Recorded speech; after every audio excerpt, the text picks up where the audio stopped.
Hello and welcome to Britpop Banter in person. In person! I am lockdown. Boom. Well, you're allowed 2 people at your house now, in case anybody's wondering. Yeah, so we should probably talk about what's going on in Australia because... A wee bit better than others. Yeah, it is a wee bit better. It's so it came into effect yesterday? Friday. And it's just now you're allowed to travel 2 people and a child to another person's house. Was that the only thing that was lifted? Yes. Right. Okay. And you can have now, they've gone back to being able to do like boot camps in parks with 10 people as long as you're socially distanced. Could you do that? Is that really, that happened? Yeah. When do you think gyms will reopen? They'd be the ones that are the last ones that will reopen, you reckon? I would hope so. They're feral. Yeah, but I need to get back to the gym. You may have noticed my muscle definition has gone down. You can create it in your house. I've got those things that you put on the door that they're still weights. The weights. I've been walking and running. I can't do weights. I don't know. Just people like sweating and spitting and. Who spits in your gym? Well, not spitting actually, but when you see people like getting really. Well, there's All right. Okay. How many people actually wipe the things down after they use them? No, but we were in our work has a gym, and the manager was like, she would check that you were wiping down all the equipment after you'd done it, but it was by the time we got used to that, it was closed anyway. So I can't wait for it to reopen. Really? Yeah, I miss the gym. I'd be. I do like my walks though. Every day I'm doing a walk. Don't look at my belly and like go. I wasn't looking at your belly. I was just looking at you laughing about your walk. I do like walking. You name me one person who wouldn't have put weight on through COVID. I've lost 3 kilos. How have you managed that? Gym. Got to think, I was going to the gym, I was eating heaps, I was taking protein, I was muscly, obviously, but no, I've lost 3 kilos. And now I'm just doing cardio. I mean, my diet has gone a bit, you know when you snack? I'm getting into snack mode now, when I'm just bored and I'll eat. Whereas before, I was just like very regimented in terms of what I ate. Got to walking, that's where it's at. Mine's is just the booze. Oh no, I'm drinking a lot more. Tons. I'm drinking every day. Yeah. At the end of a work day, I'll be like, glass of wine? Yeah. Okay, all right. Yeah. I'm definitely drinking more. Same. And especially on the weekends, because you can't do anything, you're like, oh, what time is it? Oh, it's like 3 PM. I reckon I'm on first name terms with the click and collect guy at Denver.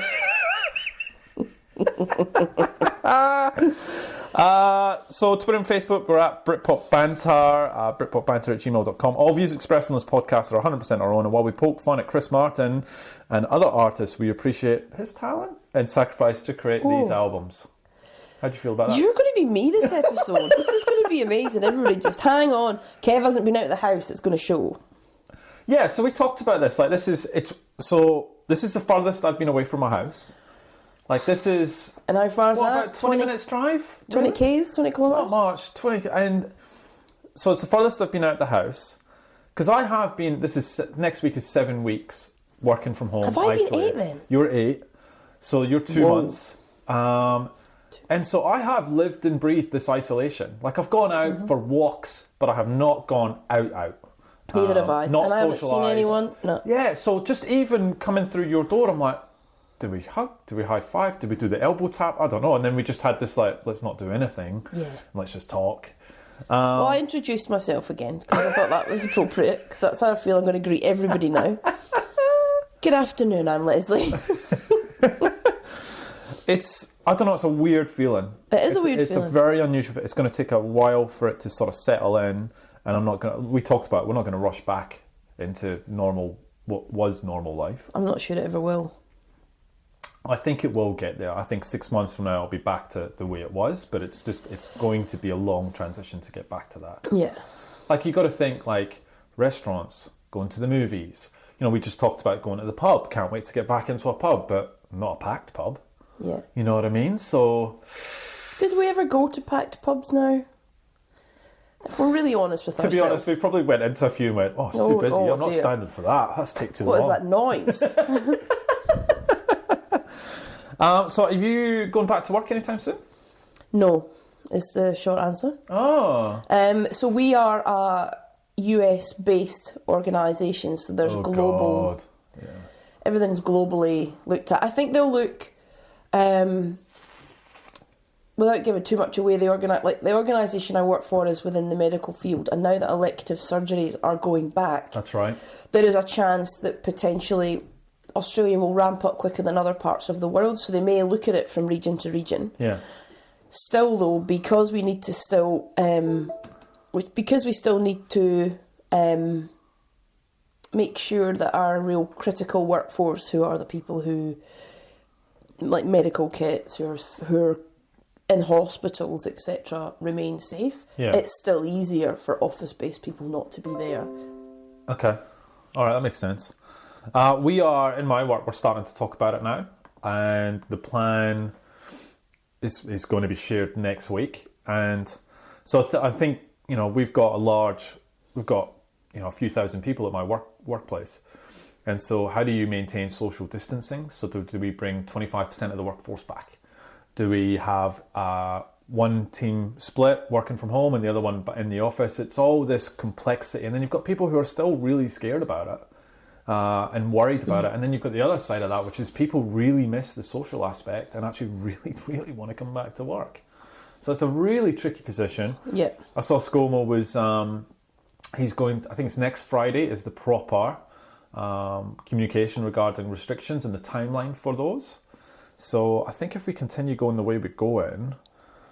There's not going to be any international travel this year, though. No, I don't think so. So sad. Which is not bad. I know you were looking at going overseas, but also it's great for the Australian tourism, which has been beaten by bushfires and floods. And the Australian tourism thing does my head in, because it's like, just make it cheaper. Like, you're grabby. And that's why, I've got to be honest, the bushfire-ridden places and stuff, yeah, I'll go down there for sure, because that's communities, and I would definitely help that. The other places, the tourist places in Australia, you're at it. And you've always been at it.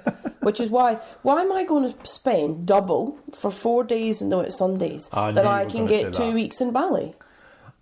You are right, the Whitsundays. I knew you were going to pull that card. And it's not even just the Whitsundays. It's just anywhere that's kind of remotely...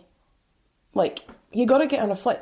Okay, I've always wanted to go to the Margaret River, which is in Perth. Yes. And I was considering that for my 40th, considering now I can't go overseas. Now, well, the amount it's probably going to cost me to fly to Europe will cost me the same to get to Perth and have to pay for accommodation and all sorts. And it's nonsense.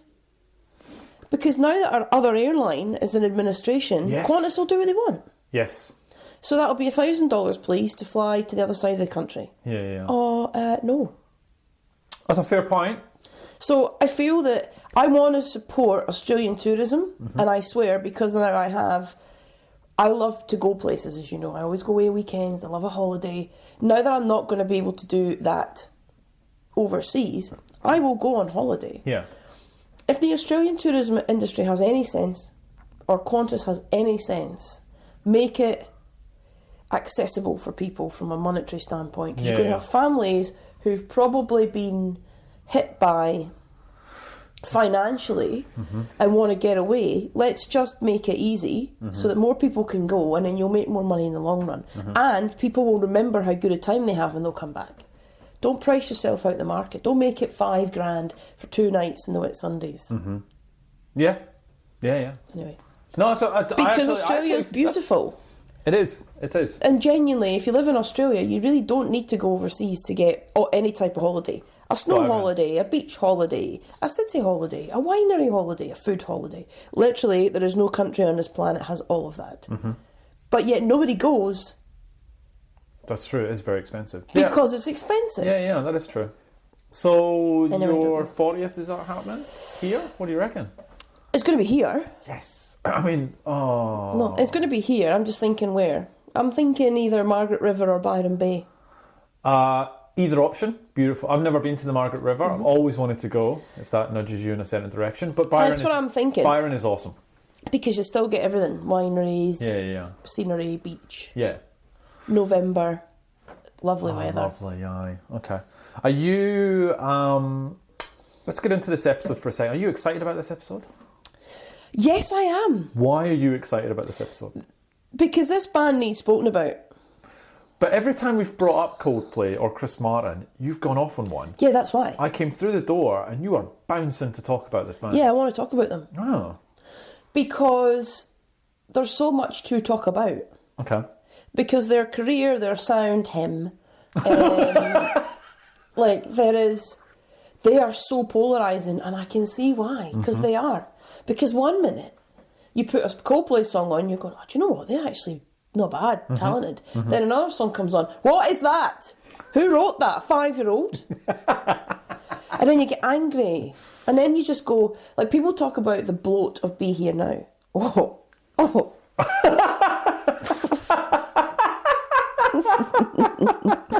Chris Martin's the king of bloat. Oh, God. This is what I mean. There's just so much. Now, I'm not excited about them because they're my favourite. I'm not excited about it because it's like an oasis and it means a lot to me. Yeah. It's not that. I'm just excited because, I mean, I've just got so much. You've got so much to say. I can And tell. I just think they're one of those bands where people will be like, first of all, why are you even talking about them?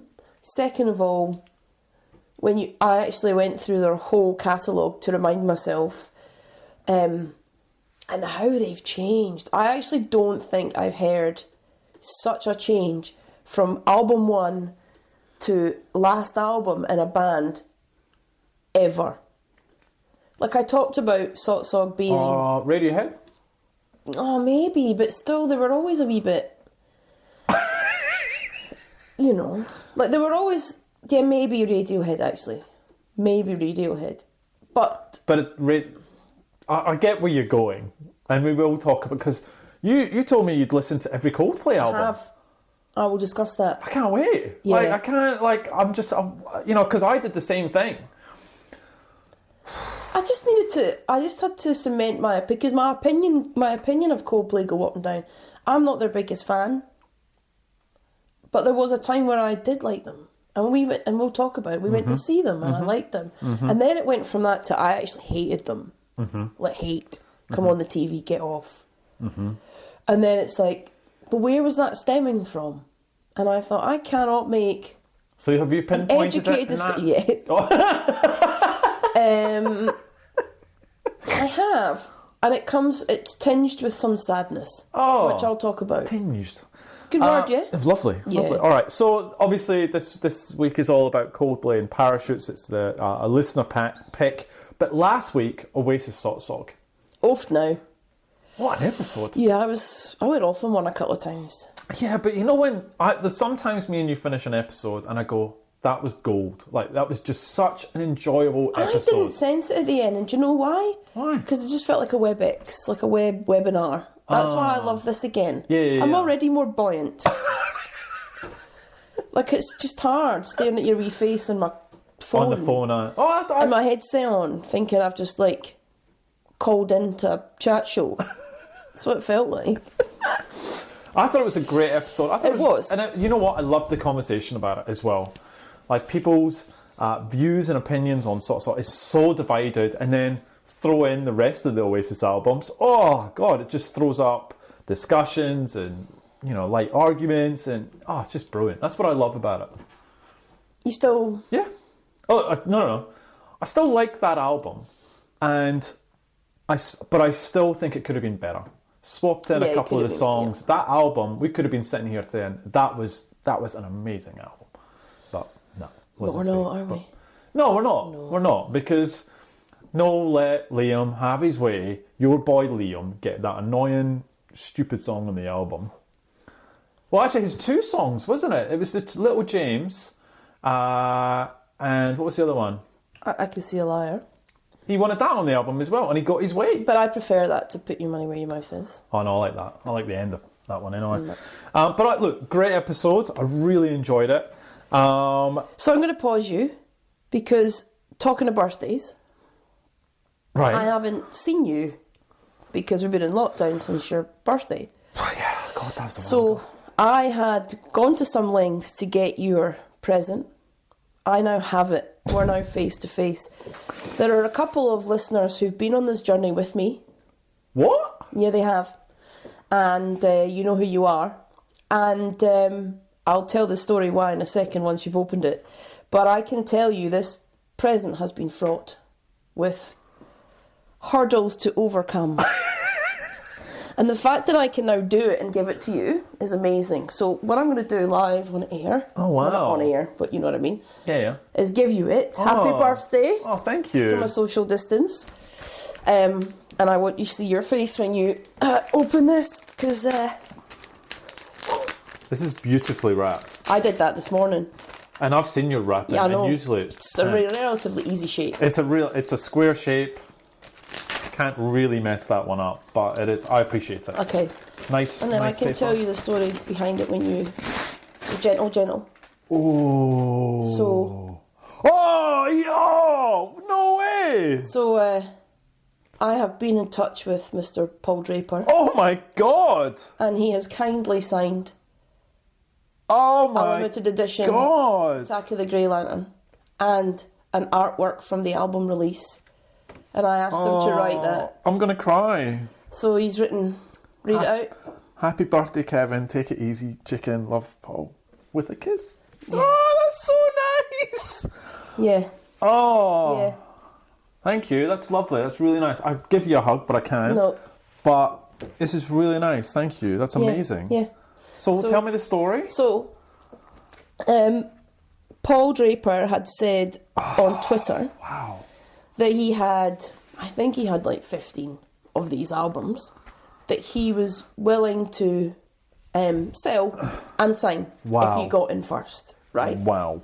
So, I get in, boom, I see it. Couple of our listeners, thinking they're being really friendly, message us on Britpop banter. I see it first. Oh, I didn't see that. I log in on my personal Twitter and going, hey, so there was Alex, there was Ian, there was someone else, and I went, can you just quickly delete that message? Because I can't. Because he can't see that, because I'm going to buy him it for his 40th.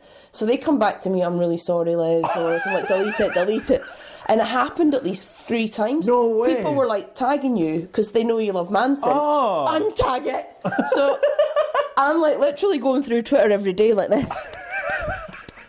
And then contacting them on my personal Twitter to say, oh, can you delete it? And then Ian had actually mentioned it to you. And I messaged Ian and went, can you just go back in there? It's too late to delete it because I think he's seen it. I said, but just tell him there's none left. Oh.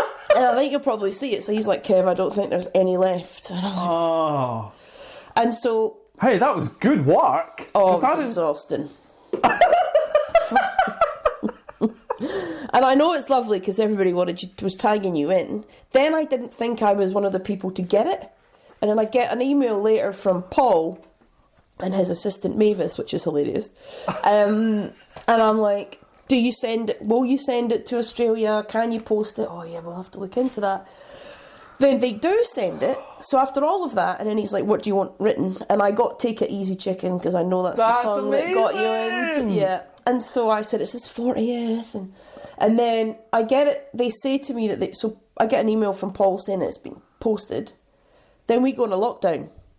And it's getting sent to my office. I'm no longer in my office.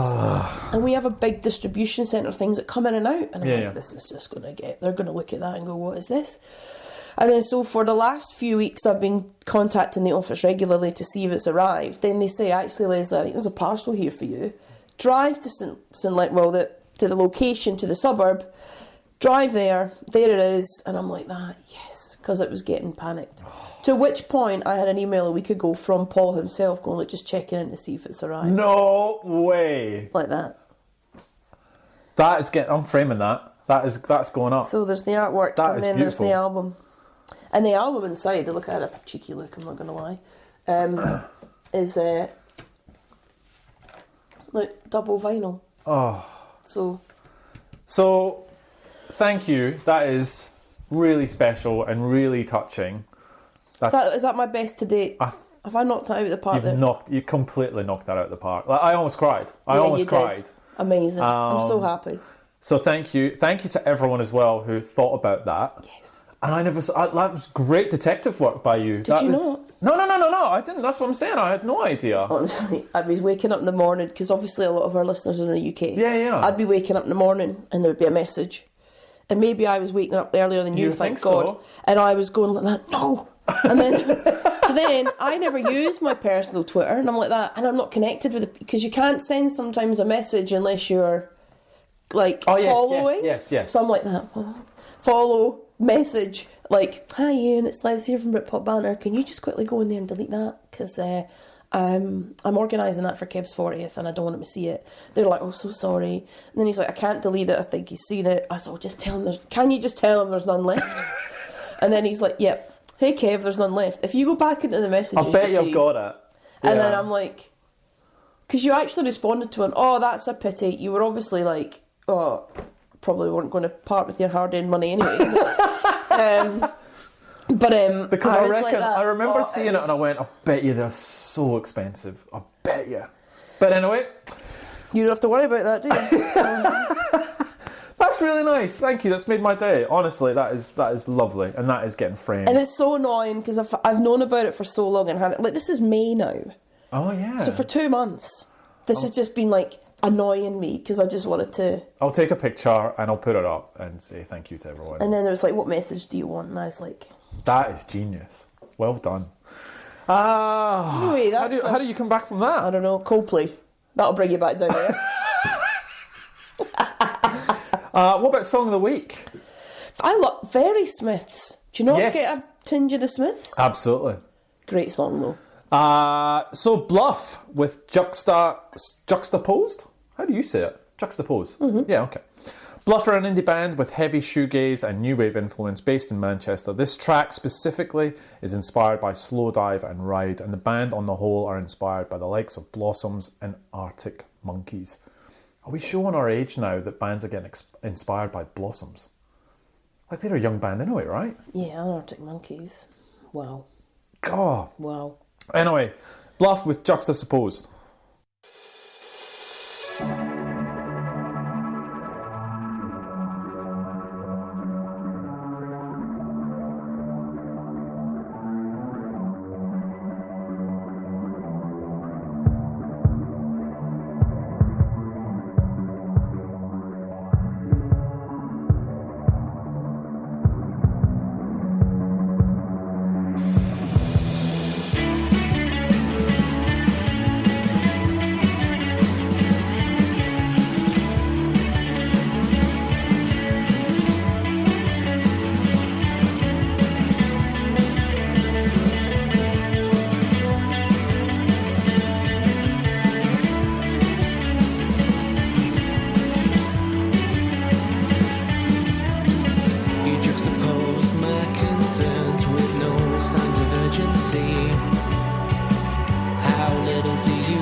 I've totally said that wrong, I can tell. Juxtaposed. Oh, that's much better. That sounds better than Because that's the word.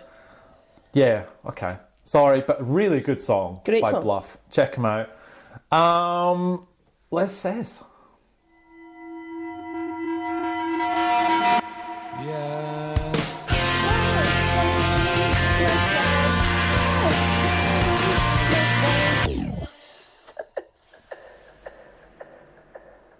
Okay, go on then. I am pumped for this one. Me too.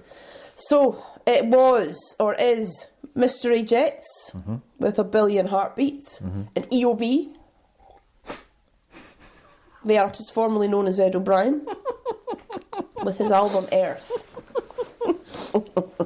So I thought, look, we'll kick off with Mystery Jets. So, Mystery Jet, to be honest, I had no idea they'd had the career they've had. No, neither did I. But they're an English indie rock band. They are formed in Twickenham in London. The band consists of Blaine Harrison, Jack Flanagan, Capel Trafidi.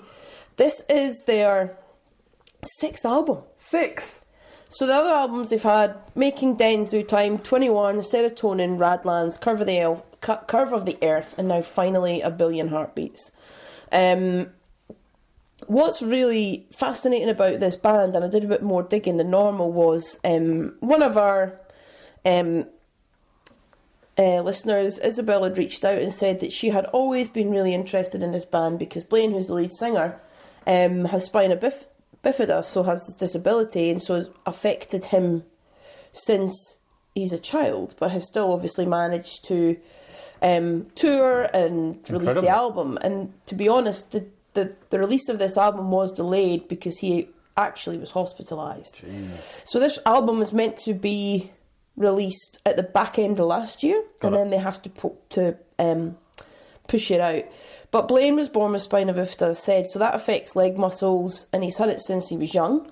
In 2019, though, he became a patron of the Attitude is Everything charity, who work with live music venues in the UK to make gigs accessible for people with disabilities. Awesome. Which is awesome. Awesome. He was quoted in an interview with the BBC saying that, look, when we first got together as a band, we decided that we wouldn't make my disability an issue, the same way that we didn't make a big deal of my dad being in the band. That's hilarious.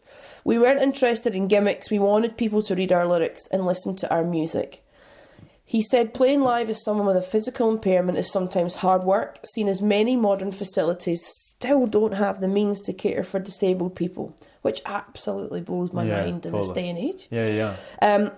And he's made it clear that Mystery Jets will only play in venues have made an effort to care for people with disabilities and refrain from playing in small, crowded pubs. Good on. So, well done. I didn't know any of that. No. So, thanks, Isabel, for, highlighting that and making me dig in a bit deeper. But I think, the work that he does with the charity and this, and what comes across in this album as well is that this is quite a politically stanced album. So we could discuss that too, and I love those. But look, reviews. So yes. What do others think about this? So NME likes it, 4 out of 5. Good. So 1 billion heartbeats is a timely plea for compassion and kindness. On their 6th album, the London indie veterans find a political voice which sets them on a whole new path. It could hardly be more timely, but Mystery Jets have released an album that praises the NHS and calls for widespread kindness at a time when both have never been in greater demand. But as the coronavirus crisis continues across the UK, this is far from an act of opportune marketing. Instead, the 6th album from the London indie veterans arrives half a year on from its planned release date, after frontman Blaine Harrison was forced to undergo emergency surgery. Thankfully, the delay has taken nothing away from the album's relevance. Here, Mystery Jets successfully transform into deft social commentators, powerfully dissecting the state of the world. Take Opener Screwdriver, which sees the Indian veterans employing thumping riffs as they tackle the rise of the alt-right and urge us to fight them with love on the stirring chorus. It's a rousing call to arms, but also one that manages to maintain a vital degree of subtlety. But the album's real moment of glory comes on Hospital Radio, which the band previously described as their ode to the NHS. Harrison, who has lived with spina bifida his whole life, knows more than most about the true jewel in Britain's crown, and it's one of the most powerful songs of their entire career. Wow. With protest songs and celebrations of the NHS all part of their new identity, it's a wildly successful take on the world at large as the band enter a new decade. Far from just indie survivors, it seems like these Jets have still got plenty of fuel left in the tank. Independent, 4 out of 5. Nice. A Billion Heartbeats, an empowering message of positivity.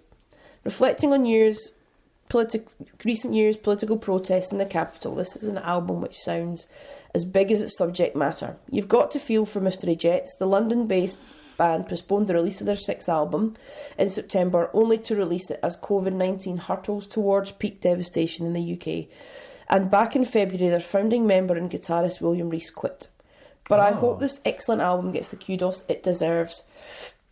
Reflecting on recent years' political protests, including the NHS, Black Lives Matter in Europe, this is an album which sounds bigger than all of those subjects put together. The band Blaine powerfully delivers lyrics such as hate masquerading as pride, as a distorted riff, pounding drums, high-pitched vocals and searing guitar combine. It's equally followed by energising call to arms, pretty drone on which a soaring chorus tempers the muscular driving guitar. The band may have achieved Ivor Novello and Mercury Prize nominations as well as their highest chart position. Yep. Oh, that's great. With 2016's Curve of the Earth, but A Billion Heartbeat aims higher and doesn't miss. Okay. Kev. Yes. Thoughts on this album? I agree with the reviews. Well said. You know what? This is my probably first time listening to this band and really impressed. Yep. The writing, I mean, music. So I'll read my comments, but I just want to comment. They talk about Screwdriver. What an intro. Yeah. What an introduction. It is just out the gate, fantastic. The writing. Now, I'm not a lyrics guy. You're a lyrics person, right? Yep. But me, I'm not. So, an old mighty thunderstorm, hooligans in uniform, demonstrating up the drag, desecrating the national flag. Hate masquerading as pride. Say you got God on your side, but you ain't why Jesus died. Like, that's great writing. Yep. So I was like, oh, okay, that's awesome. Look, I'll show you my comments. Like, good, it has every single song on the damn album. The meh category, absolutely nothing. Yep. There isn't a bad song on this album. So I'm very impressed with this. Starts off with a belter with Screwdriver, then continues with hit after hit. There isn't a weak song on the album. There is something for absolutely everyone on this album. It just hits every piece of music I like. It doesn't overstay its welcome. It's 10 songs. I even get a bit of a hurrah on track 10. Musically, this band is excellent. Their singing is great. The writing is solid. The production, placing. I cannot fault this album. 8 out of 10. Whew. Can't fault it. I'm the same as you. Really didn't really know this band. No. Put it on, and then I guess the first few noises of Screwdriver, I was like, what is this? Yeah. Then the track comes in, and I'm like, wow. Yeah. And then every track, and sometimes it's hard to really pull me in on my first listen, and this album did. I went, oh, I'm going to like this, because if I like you on the first listen, I'm really going to like it when I take a bit more time.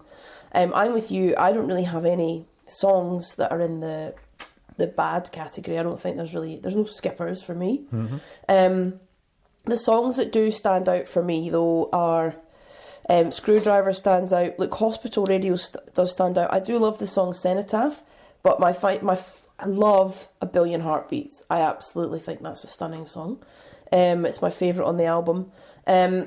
If you like this album, I went back and I listened to Curve of the Earth. Okay. It is a great album. Okay, good. So All I think right. it's a band that, certainly go back and have a listen. But for me, look, there's nothing... It's not going to be one of the best albums I've ever heard in my life, but it's certainly from some of the albums we've been discussing across the whole market, certainly up there. Agreed. So I give it 7.5. 7.5 and an 8. Does that make it the best album so far? I think so. Okay. Do you want to play something? Yes, please. A Billion Heartbeats. Okay, let's play it. Why does it take a tragedy to make our true colors come out? We only feel the life in our limbs and a heartbeat beneath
I really enjoyed that. Like, it's solid album.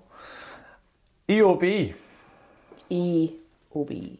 So the artist formerly known as Edward O'Brien, who is obviously a guitarist and member of Radiohead, as we know that.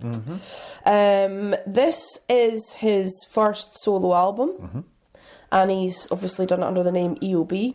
It was released just last month. So, interestingly enough, I thought I'd do a little bit digging around him, because he's not really one of the ones that you It's not one of the ones you talk about the most, yeah. Did you know that Rolling Stone named him the 59th guitarist of all time? Really? Yeah. Okay. All right. Wow. Okay. Yeah. Okay. They were introduced into the Rock and Roll Hall of Fame, Rolling Stone Hall of Fame in 2019. Wow. Okay. So, I don't know, I've never thought about him as like an amazing guitarist. Certainly not a bad one, clearly, but I haven't put him up there in the... And also, that doesn't come through on this album. Do you? No. You don't go, oh, what a guitar solo that was. Oh, interesting. No. Okay, keep going. So reviews. NME. 5 out of 5. 4. This is an album they would love. Radiohead guitarist Ed O'Brien proves himself as the band's secret weapon. Okay. But this isn't a Radiohead album, so... Anyway, it really annoyed me. All right. Because what does that matter? But anyway, this side project is a winning mix of tender folk and blissed out rave. Missed that. With a track that wouldn't have sounded out of place on Hail to the Thief. Yes, agreed. The single Brazil captures the full and kaleidoscopic range of this record. It's 1 part tender folk lament and 1 part dance floor banger. It's not a banger. I would be dancing. What is this banger rave thing? I don't know. It's the heart of a succinct record of light and dark. A sense of zen runs through the twinkling deep days, the sprightly long time coming, and the delicate sail on, which made me want to blow my brains out. The latter finding peace with it in inevitability of death following the passing of his cousin. No fear, let love prevail. Right. He and Laura Marling, remember that name, conclude on closing duet Cloak of the Night. Can't wait to talk about that. Shangri-La is an ode to the celestial euphoria derived from being blissfully away from your pals at Glastonbury. Is it though? I read this review. I had to read it all because I'm like, who wrote this? I don't know. Flitting between guerrilla-style electro-pop and full-on soul wax-inspired dance rock. No! Olympic is a rush of Manchester sounds and jazzy wig-outs that more than makes the most of EOB's guest rhythm section of funk royalty Nathan East and Omar Hakim. Radiohead aren't exactly known for letting their hair down. Whoever knew that one of them could be such a laugh? Now, I don't remember feeling that this was a comedy album. Anyway, Banksters is the closest that Earth years to York and Co's sound, with the skittering beats and paranoid gnarly guitar, complete with the anti-capitalist mantra, what is where did all the money... Paranoid, gnarly guitar. What's that mean? So, it's a guitar that's a little bit grumpy and is scared to go outside. Got it. Nailed it. Where did all the money go, you fuck? It initially wouldn't sound out of place on 2003's Hail to the Thief, but then floats away into what we know as a classic EOB celestial folk soundscape. O'Brien's personality shines through, and it's a pleasure to get to know him. Oh, God! It's tempting to conclude he's Radiohead's secret weapon. Now, I had to read the whole thing, because I read it. Usually what I do is just cut and paste a couple of bits. Yeah. Give you a flavour. It's worth reading out. That was the whole thing. Because it's nonsense. But it's pants. Anyway, Guardian. I'm still like rave, jazz. Rave, jazz. Just... A paranoid guitar. Go on then. The Guardian, 2 out of 5. O'Brien's debut album, worked on since 2012. Jeez. 2012? Finally gives free rein to the creative playmaker behind his unassuming, dedicated team player persona Earth, inspired by Carl Sagan and Screamadelica. It is eclectic. It's shape-shifting songs spinning through folky ambience, euphoric electronics, and pulsing dance rock. This is a better discussion around the album. Yes. Its best when subtlest, the brooding mass. Its guitars a tense electrical crackle. Worst when, as on deep days, it recalls Badly Drawn Boy or Millennium U2 Vanity Project. Vanity Project would be a cruel name for such a genuine album, but if O'Brien was someone else, it wouldn't even have been produced by Flood, released by Polydor, or featured Portishead Adrian's Utley Wilco drummer Glenn Koch, or on a closing folksy duet Cloak of the Night Laura Marling. Ultimately, Earth, for all its ambition, will mainly be of interest to Radiohead completists who are now just missing the bassist. Over to you, Colin Greenwood. Better review. Yeah. All right, okay. I'll go. Well, I think I know which way this is going to go. So, when I decide... when I'm deciding what the homework albums is, usually there is a glut of releases. And I'll discuss what our reviews are this year, because there's actually been quite a delay in some albums being released because of the situation we're in. Of course, yeah. But normally there's quite a few. Yeah. And I have to... sometimes I pick one to be controversial. Sometimes I pick one like him because we know him and he's Radiohead. And what I do is I have a quick flick through the tracks first to make sure it's not absolutely a 0 out of 10 that I'm going to put us through. Okay.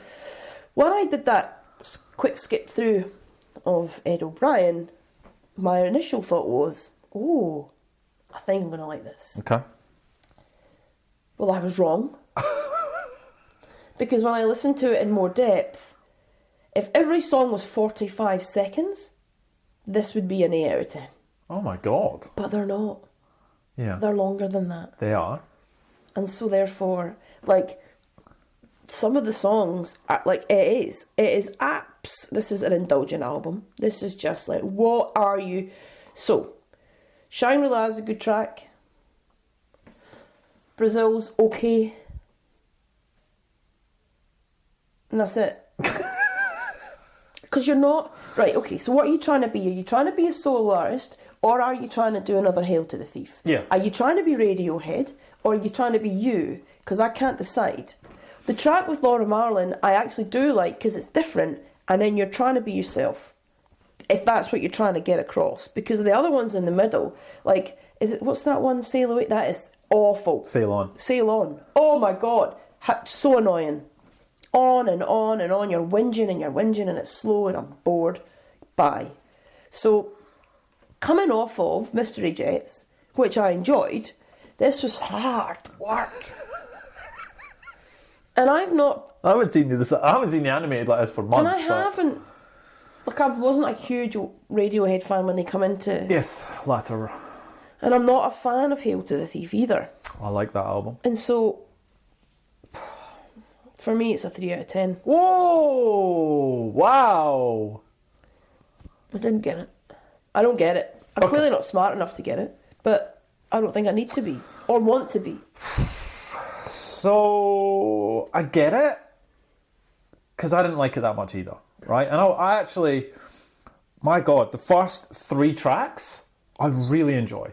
Shangri-La, brilliant song, right? Brazil, Yep. What I love about Brazil is it starts off as this acoustic, slow number, and then the electronic sounds come in, and you go, far out, it's a really good song. And then you get Deep Days, which is decent. And then it goes off. Yep. It Yep. goes off a cliff. Yep. So it does Olympic. It does pick up with Olympic. Then it goes down again. So overall, How bad is Sail On? Sail On's terrible. So Long Time Coming, Mass, has that really great, deep, rich bass sound to it, but it does nothing. Sail On is boring. The end song with Laura Marling is such a waste of talent.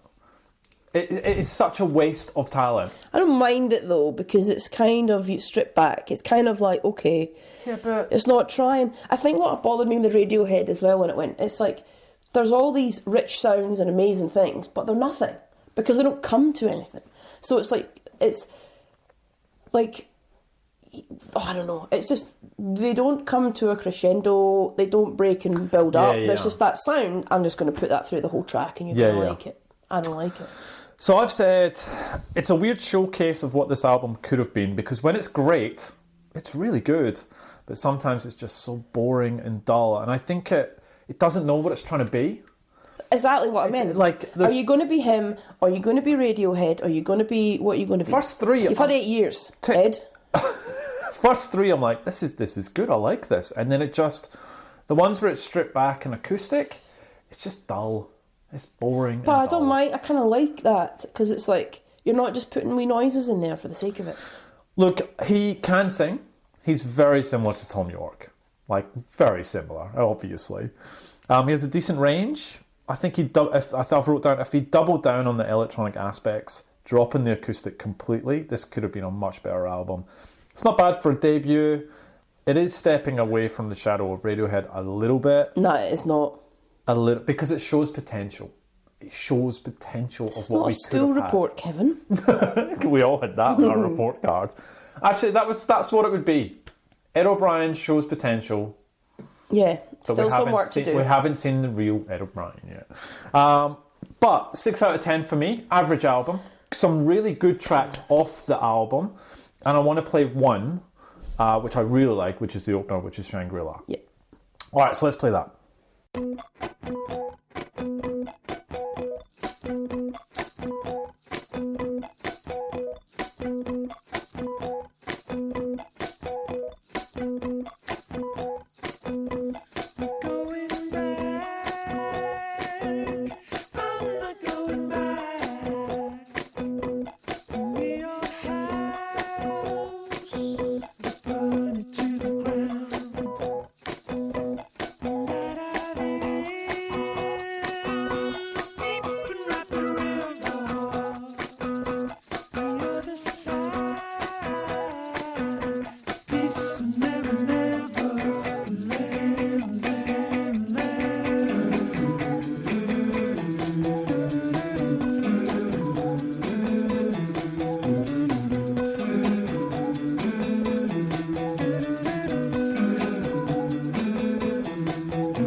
3 out of 10 is harsh, I reckon. Oh, maybe 4 then. Point for effort. No, I don't want to pull a point away. I didn't give him the point for effort. Okay, 4 to me sounds a bit reasonable. Right. It's 3 because it's not. There are Okay, you can have his point for effort because the 3 were for the 3 songs. Okay, Oh no, and I do like the Laura Marling, so half a point for that song, half a point for effort makes it 4. done. What's the next week's homework? So the albums that we were going to discuss have actually been delayed, given. Oh, okay. So so I'm just going to pull some forward. So this week we've got Ben Watt of Everything But the Girl No. with his solo album Storm Damage. And Laura Marling with her solo album. Oh, wow. Album. No way. Yep, Song for Our Daughter. Wow, okay. So Laura Marling and Ben Watt. I've got a feeling okay. We've seen Ben Watt DJ. Yeah. Great DJ. Yeah, should do that.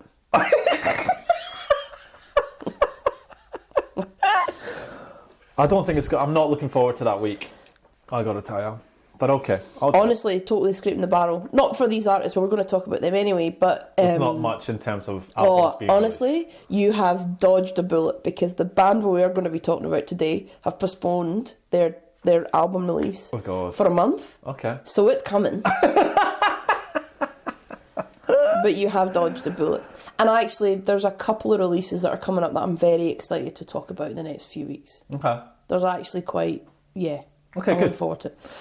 But I actually I'm interested because I loved early Laura Marling. Okay.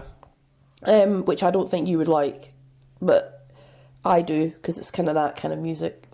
And I tell you what, Ben, if it's anything close to an Everything But the Girl album, I'll be happy. But if it's not, then I probably won't be. All right, okay. Shall we get into this week's album? Boom! Parachutes by Coldplay. The album cover features a photograph of a globe taken with a disposable Kodak camera. The globe was purchased by W.H. Smith for £10, which is where I used to work. It was, wasn't it? That's where you took Revolver back. No. It was HMV I bought Revolver from. Was it? Not your work? No. Because I used to work at what was John Menzies, got bought by W.H. Smith, who were really expensive. Did you ever buy stuff from John Menzies? It was so expensive. So HMV always had like the 2 for £10 or... Wow. I'm pretty sure like Revolver was like £6.99. Why are we still talking about Revolver in season 2? Just will not go away. The album was dedicated to drummer Will Champion's mother, Dr. Sarah Champion, who unfortunately died of cancer in the same year as Parachutes being released. It was released in July of 2000. It's a debut album. What followed it was A Rush of Blood to the Head, 2002, which got to number 1. It was on Parlophone, recorded in Rockfield Studios, Matrix Studios, Par Street Studios, and Wessex Sound Studios. Why? Just out of that, why do you think bands record at multiple studios? Would you not just... Shits and giggles. Break it up a bit. Would it not just break up your... Like, I mean, I'm a structured guy, right? So I want to go to the same place, the same equipment, the same people. I'd like a wee change. Oh, see, that's why we're not a band. And it could be different probably, I don't know, equipment. Yeah, like they stuff. record, they're specialists in different... Yeah, okay, all right. So the producer was Coldplay and Chris Allison. Chris Allison's done work with the Better Band, Walter Becker, Kinky, Plastina Mosh, Emmanuel Jal, The Wedding Present, and Shaq. Shaq get talked about so much. We'll eventually cover Shaq. Eventually. Will we? Yep. And a guy called Ken Nelson, who's worked with Gomez, Bad Drawn Boy, Feeder, Howling Bells, and The Gift. 41 minutes, 10 tracks, chart position, it got to number 1. Go on. It's a big one. How long was it in the chart? How many weeks? Top 100. 78. 192. Whoa. Come on, you're forgetting how big flipping Yellow was. Charts. Ready? Oh, 2000. 2000, here we go. Here we go. Yep. Albums. Santana, Supernatural. Again. I've been hating Santana. Travis, the man who... Cue, Wistful Glaze, Out the Window. Still don't know. One of life's biggest disappointments, isn't it? No, it's not. It's not. Who, Travis the band or Travis this album? Album. It's not. It's the one that broke my heart in season 1, let's be honest. Yeah, that and Reef. Well, that never broke my heart. It was always shit. Rise by Gabrielle. The Greatest Hits by Whitney Houston. Oh my God. Can't stand Is that Whitney pre or Houston. post when she died? When she died? I don't know. I don't know. Reload by Tom Jones. Oh my God, I hate him. You still avoided that. I can't believe that. People had the chance to make you listen to that and they let you off the hook. S Club 7. Oh my God. White Ladder by David Gray. Oh no. I'm meant to be going to see him in December. Yeah. Am I? Probably not. All of our gigs got cancelled and moved, apart from Supergrass, which hasn't been rescheduled. The Blue Tones has, but not Supergrass. When did Blue Tones get rescheduled to? Some ridiculous date, January next year.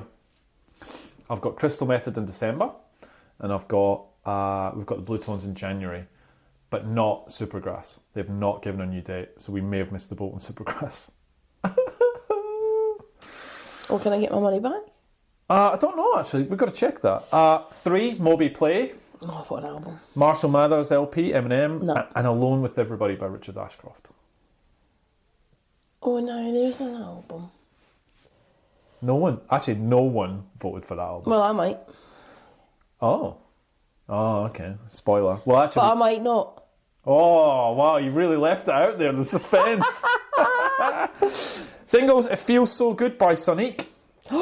Song about this. I mean, story. Love feels so good. Oh, that's a good song. That's what takes me high. So, I was, when this released, working. Tesco's? 2000? No, 2000. Yeah, and she came to Perth to DJ. What? Yeah. She was a DJ? Yeah, she's a DJ. And she played at the Ice Factory. Nice. In the Wildlife. Nice. I think it was like 10 on a ticket. So, go down there. I don't know if you remember, because your memory's not great, but in the Wildlife downstairs, the DJ box is in the middle of the floor. Mm-hmm. So you could actually access the DJ. Oh, no. So I'm a few, blue wickeds in. And, What you that know. stuff does to your insides. yeah, and I had just recently purchased my first set of turntables. So, You thought you were. thought she might have a bit of time to give me a few tips. While she's DJing. So pop up. You alright, Sonique pal? I've just bought some decks. You got any tips for me? She just shook my hand and said, just Piss off. basically said something nice. I don't know what it's supposed to, like, practice, or I don't know what it was, but shook my hand and politely. My friend then was probably leave her alone now. Sonia, Oh, man. Sonia Marina Clark, better known as the stage name Sonique. Was she nice? She actually was. I mean, I wouldn't have tolerated me if I was DJing. Like, now that I have DJ'd, I'd be like, you're a loser, don't touch me. Yeah, I have a similar story. I saw your favourite DJ, Sasha, right? Don't you dare say anything bad about him, because he took his photograph with me and gave me a cuddle. So, he's a moody bugger, old Sasha. And we saw him years ago, and we caught him before his set, and we've got this lovely photo of you and Sasha, right? And it was really nice, right? Really nice. So I printed off that photograph, and there was a gig coming up with Sasha in Sydney, and I took a black marker pen and said photo, and took it in the sleeve. You remember the old, when you got your photos developed, the sleeves so that it would come in. Right. Hi Sasha, can you please sign this for my friend Leslie? It's her birthday. That was all it had. So I was in front of him as he DJ'd, and I'm like literally trying to go, mate, can you, every 4 minutes, can you, and he just lowballed me, like just literally hate. And obviously he's trying to do his job, like he's trying to DJ, and some twat in front of him is waving a pen trying to get him to sign it. And eventually he signed it, but it was like pulling teeth getting that signature. And, however, I got it, framed it, gave it to you for your birthday. That's beautiful, I still have it. I know. Thanks, Sasha. You can't ever not come in front of me. Where were we? Sonic. Oh, Christ, where were we? Oh, there we go. 9 Babylon by David Gray. Summer of Love by Lonyo. You See the Trouble with Me, Black Legend. Do you know, I love that song. See, trouble with me, can't do nothing without... Remember the dance song that went boom, boom? You would know it. It reminds me of every uni night I had. See, trouble with... I'll play it to you after. You will so know it. Oh my God. I need to hear this song. All right, okay. I've missed that. Oh, Uncle John from Jamaica by the Venga Boys. Oh my God. Sandstorm by Darude. Oh my God. Everybody loves that. I really hate that That's song. amazing. Do you like that? Brilliant. It's got like, it was a UFC fighter, Vanderlei Silva's entrance, and it was just brilliant. Brilliant, brilliant, brilliant. Yellow by Coldplay at number 4. Spinning Around by Kylie. Oh, good song. I'm spinning around. Gotta Tell You by Samantha Mumba. And The Real Slim Shady at number 1. Alright, so this was picked by 2 listeners. So Colin, I know Coldplay gets some stick and I get it, and they will in this one. However, in my opinion, they were a great band at the start, and this album shows it. Some of the songs here are gorgeous and hold a special place in my heart from where I was at that time in my life. I haven't listened to it in years, and it's still good, I think. I hope you guys feel the same. Keep up the good work on the show. Well, I will. Thanks, Colin. Mark, I'm probably going to get beaten up here. However, Coldplay are a great band. He said are a great band, not were a great band. Although not my favourite Coldplay album. This started my journey with them, of which I still continue to this day. I played this and Rush of Blood to the Head at uni, much to the dismay of my dorm mates. I didn't care, though, and I still don't. Glad you guys are covering them. Les, don't be too harsh. I might not be as harsh as you think. I actually get a feeling this is going to change a little bit. You are excited to talk about this band, so thank you for nominating this. What do you think about people nominating this over the other albums? Well, I'd give it all away. Do you want me to do that up front? Or not? No. Okay. Well, let's get into no. So let me tell you about Coldplay first, right? Oh, lovely. Okay. Coldplay, according to Wikipedia, they are a British rock band. They're not. So let's just start there. I've wrote Christ. Anyway, formed in London in 1996, they're vocalist and pianist Chris Martin, guitarist Johnny Buckland, bassist Guy Berryman, and drummer Will Champion. Came to form through Chris and Johnny meeting in orientation at University College London, UCL, in September 96. Chris, who had moved from Exeter, said, I went to London like Dick Whittington looking for gold. I didn't have a cat but about 12 bags and my dad to drive me there. I arrived at this big place called Ramsey Hall, Tottenham Court Road. Brilliant, and I met Johnny and everything changed. Guy said, we met each other because we were living in the halls of residence. It was like this block of rooms. Everyone has their own room, and downstairs was the bar and a pool table, so everyone met, and around that area, people would introduce themselves to each other. I can remember meeting all of them all over a pint. Was that like your uni? 100% it was. Yeah. Little dorms.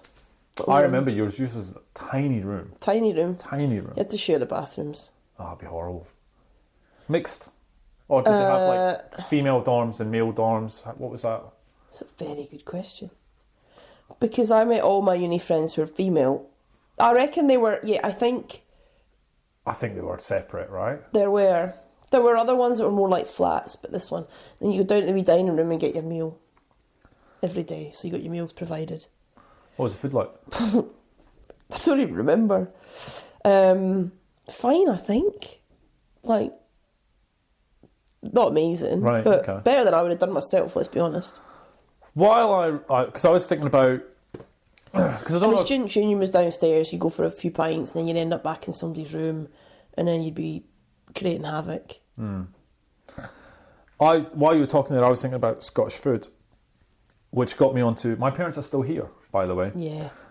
Cyprus has not opened its borders, so they cannot go home. So I don't know if you've picked up, I'm like heaps more Scottish than I was. Like, I was so Scottish now. Good. Yeah. And I've been getting lots of, like, my mum, bless her, makes a soup every day. So I've had, like, Scotch broth, pea soup, like, just every day the soup. It's fantastic. Scotch broth has ham in it. Not my version, obviously. They've been really good. Anyway, so the reason why I brought that up, so I went Scottish food, parents, Wheel of Fortune. Because I want to clear this up right now. You are so bad. Like, smashed you. Smashed. You didn't get any, twice. Like, you got nothing. You didn't even get close. So you told us to buy the Wheel of Fortune, and we've been playing that in our house. My mum loves it. And so we played our first game Friday night. Yeah. You know, the Dodd household versus yours. And it was embarrassing. It was, wasn't it? For you, not for me. Really bad. So there's a couple of things. First of all, we were off to a great start because I got a really complicated one straight off the bat. I spelt the word wrong, and I was like, I spelt syndicated wrong. I know, amazing. So annoying. I was like that. It's got a Y. I was so angry at myself because I'd got that before anyone. Anyway, and it just went all downhill from there. And then for some reason, I gave my mum the controller. Why? I don't know why. I wanted to get, we share the controller. Everyone have a time. When have you ever shared the controller? Oh, it's just a bad move. You're just like, you're watching the clock. I was watching the clock when they're not going to get it. They're not going to get it. Well. And then you've got old mate. So the way it works, you've got one online. So you've got Les at one end, you've got my family, but you have to have a third person, right? So we started off with the computer, who is useless. What awful. And then some person joined, Sibo or whatever their name was. Rubbish, but they were so spawny, spinning that wheel. They got so much money. Yeah, and I've never seen as many bankrupts. Oh, there's heaps. I'm not advocating this game at all because it's terrible. It's such a terrible game, but it's a lot of fun. Like, the graphics are terrible, the commentary the graphics are quite good. Oh no, they're like PS1 graphics. Yeah, no, they're a little bit. They're so bad. But I was so, literally after that, because... How smug do you think I felt on a skateboard? That's what I was just about to say. And then you went, we just got our arses hand. I think we got $0 in, one of the games. And that was when, we lost the last game. And I was like, oh, we need to win the next one. And you're like, this is it now, I'm logging off now, goodbye. And I'm like... Ah! Quit while you're ahead, Kev. Quit while you're ahead. And then I'm like, rematch. We need a rematch tonight. Oh no, I'm busy now. I'm doing this, I'm doing that. I had trivia last night, didn't win. So annoying. One of the questions in trivia, though, I was pleased. What UK football teams have their stadiums the closest together? UK? Was it Dundee United? Yeah. Was it? Yeah, I got that one right. Oh, wow. Nothing else, but that one I got right. Anyway, back to this. We played Monopoly last night for 3 hours on the PlayStation 4. Wow, 3 hours. Lost. Got annihilated at that too. Anyway, so what do you think Chris Martin studied at uni? Oh. History. Oh. Ancient World Studies. Yeah, it would be something wanky. Graduated with first honours degree in Greek and Latin. Of course he did. So what about songwriting? No, because come on, the songwriting in this album is actually... And that's part of my discussion. Right, okay, all right, good. So originally called Pectoralize. Who? Pectoralize. Pectoral. Well, the fact that you can't say it is a problem. How would you say that word? Oh no, that one. The one that is not... Pectoralize. That's what I mean. Why would you call your band something nobody can say? So they recruited Guy and then they changed it to... Coldplay. Starfish. Wow. Suffice to say, that didn't last. Wonder why. Friend suggested. So a friend actually had a band called Coldplay and said, you guys should have it. Imagine how that guy feels now. It's all right, you have the name Coldplay. We're just mucking about. And then they go on to become one of the biggest bands on the planet. Yeah. So he was at uni with Keane's lead singer, Tim Rice Oxley. And Chris actually offered for him to join the band as a keyboard player. However, Keane were already started at that point, so he said no. That would have been cool. What would you rather be in? Keane or Coldplay? Coldplay. We just reviewed Keane's last album. Do you really want to... I just wanted to see. Okay. Coldplay, easy. I wouldn't... I mean... we just want to talk about the career, but we're not going to do that. All right, in 1998, the band released 500 copies of the EP Safety. Most of the discs were given to record labels and friends. Only 50 copies remained for sale to the public. In December of that year, Coldplay signed to the independent label Fierce Panda, and their first release was the single Brothers and Sister, which got to number 92. Then they got signed for a 5-album contract with Parlophone in 1999. That's like just that, isn't it? Yeah, That's just such a jump. After making their first appearance at Glastonbury, the band went into the studio to record a second EP titled The Blue Room. 5,000 copies were made available to the public in October, and the single Bigger Stronger received Radio 1 airplay but didn't chart. Ken Nelson was chosen, producing all but one song on Parachutes. He was introduced to Coldplay by his manager Pete Byrne, who gave him a copy of the band's Fierce Panda EP. Nelson has claimed that as soon as he heard vocalist Chris Martin's voice on the song Bigger Stronger, he realised he was something special. Nelson was offered the job while Coldplay were performing in London with English indie band Gomez, whose album Bring It On was what he produced. That's pretty cool. Apparently at this time, Champion was briefly fired from the band, but Martin later pleaded with him to return after kicking him out, and because of his guilt went on a drinking binge. Eventually the band worked out the differences and put into place a new set of rules to keep the group intact. Inspired by bands like U2 and R.E.M., Coldplay decided that they would operate as a democracy. Additionally, the band determined that they would fire anyone who used hard drugs. Shiver was... I mean, that's probably why they've stayed together all this time, right? Probably is, yeah. Because none of them have gone off the deep end. But let's be honest. Go on. If you're writing albums like they are, it's hardly Bender materials. I mean, it's not rock and roll star, is it? It's not the rock and roll. It's not cigarettes and alcohol. It's not champagne. Wikipedia says it is, but no, I'm with you. They're not. Shiver was the first top 40 hit at number 35. However, it was Yellow that really changed everything for everyone. The Guardian said this: was it something to do with how vulnerable a rain-soaked Chris Martin looked in that video for Yellow? Was it the romance of his lyrics allied to the dramatic sweep of the music? Whatever it was, Yellow ushered in a fresh timbre of songwriting, yearning melancholy, buoyed by a sense of uplift. The Guardian then ranked Yellow and its impact to the change in direction in mainstream rock number 47 on their list of 50 key events in rock music history. Oh, no. Do you think that it really changed? It was monumental. Have we heard a band say that Coldplay was an influencer or that song? No. Well, I don't think so. But maybe I don't listen to the bands that influenced. Maybe. I mean, I hear bands getting compared to them, Athlete, like we've talked about, and maybe the Keens at some stage, but not. I heard Yellow and that changed everything for me. Jeez. So the album came out straight after Yellow, perfect timing, went straight to number 1. Trouble went to number 10. Not only, this is a list of accolades. It won the Grammy Award for Best Alternative Music Album, Best Album at the 2000 Q Magazine Awards, and the album has become the 12th best-selling album of the 21st century in the UK. Wow. Insane. It won the Best British Album at the 2001 Brit Awards against Radiohead, Kid A, Robbie Williams, Sing When You're Winning. That's fine. Craig David, Born to Do It. Fine.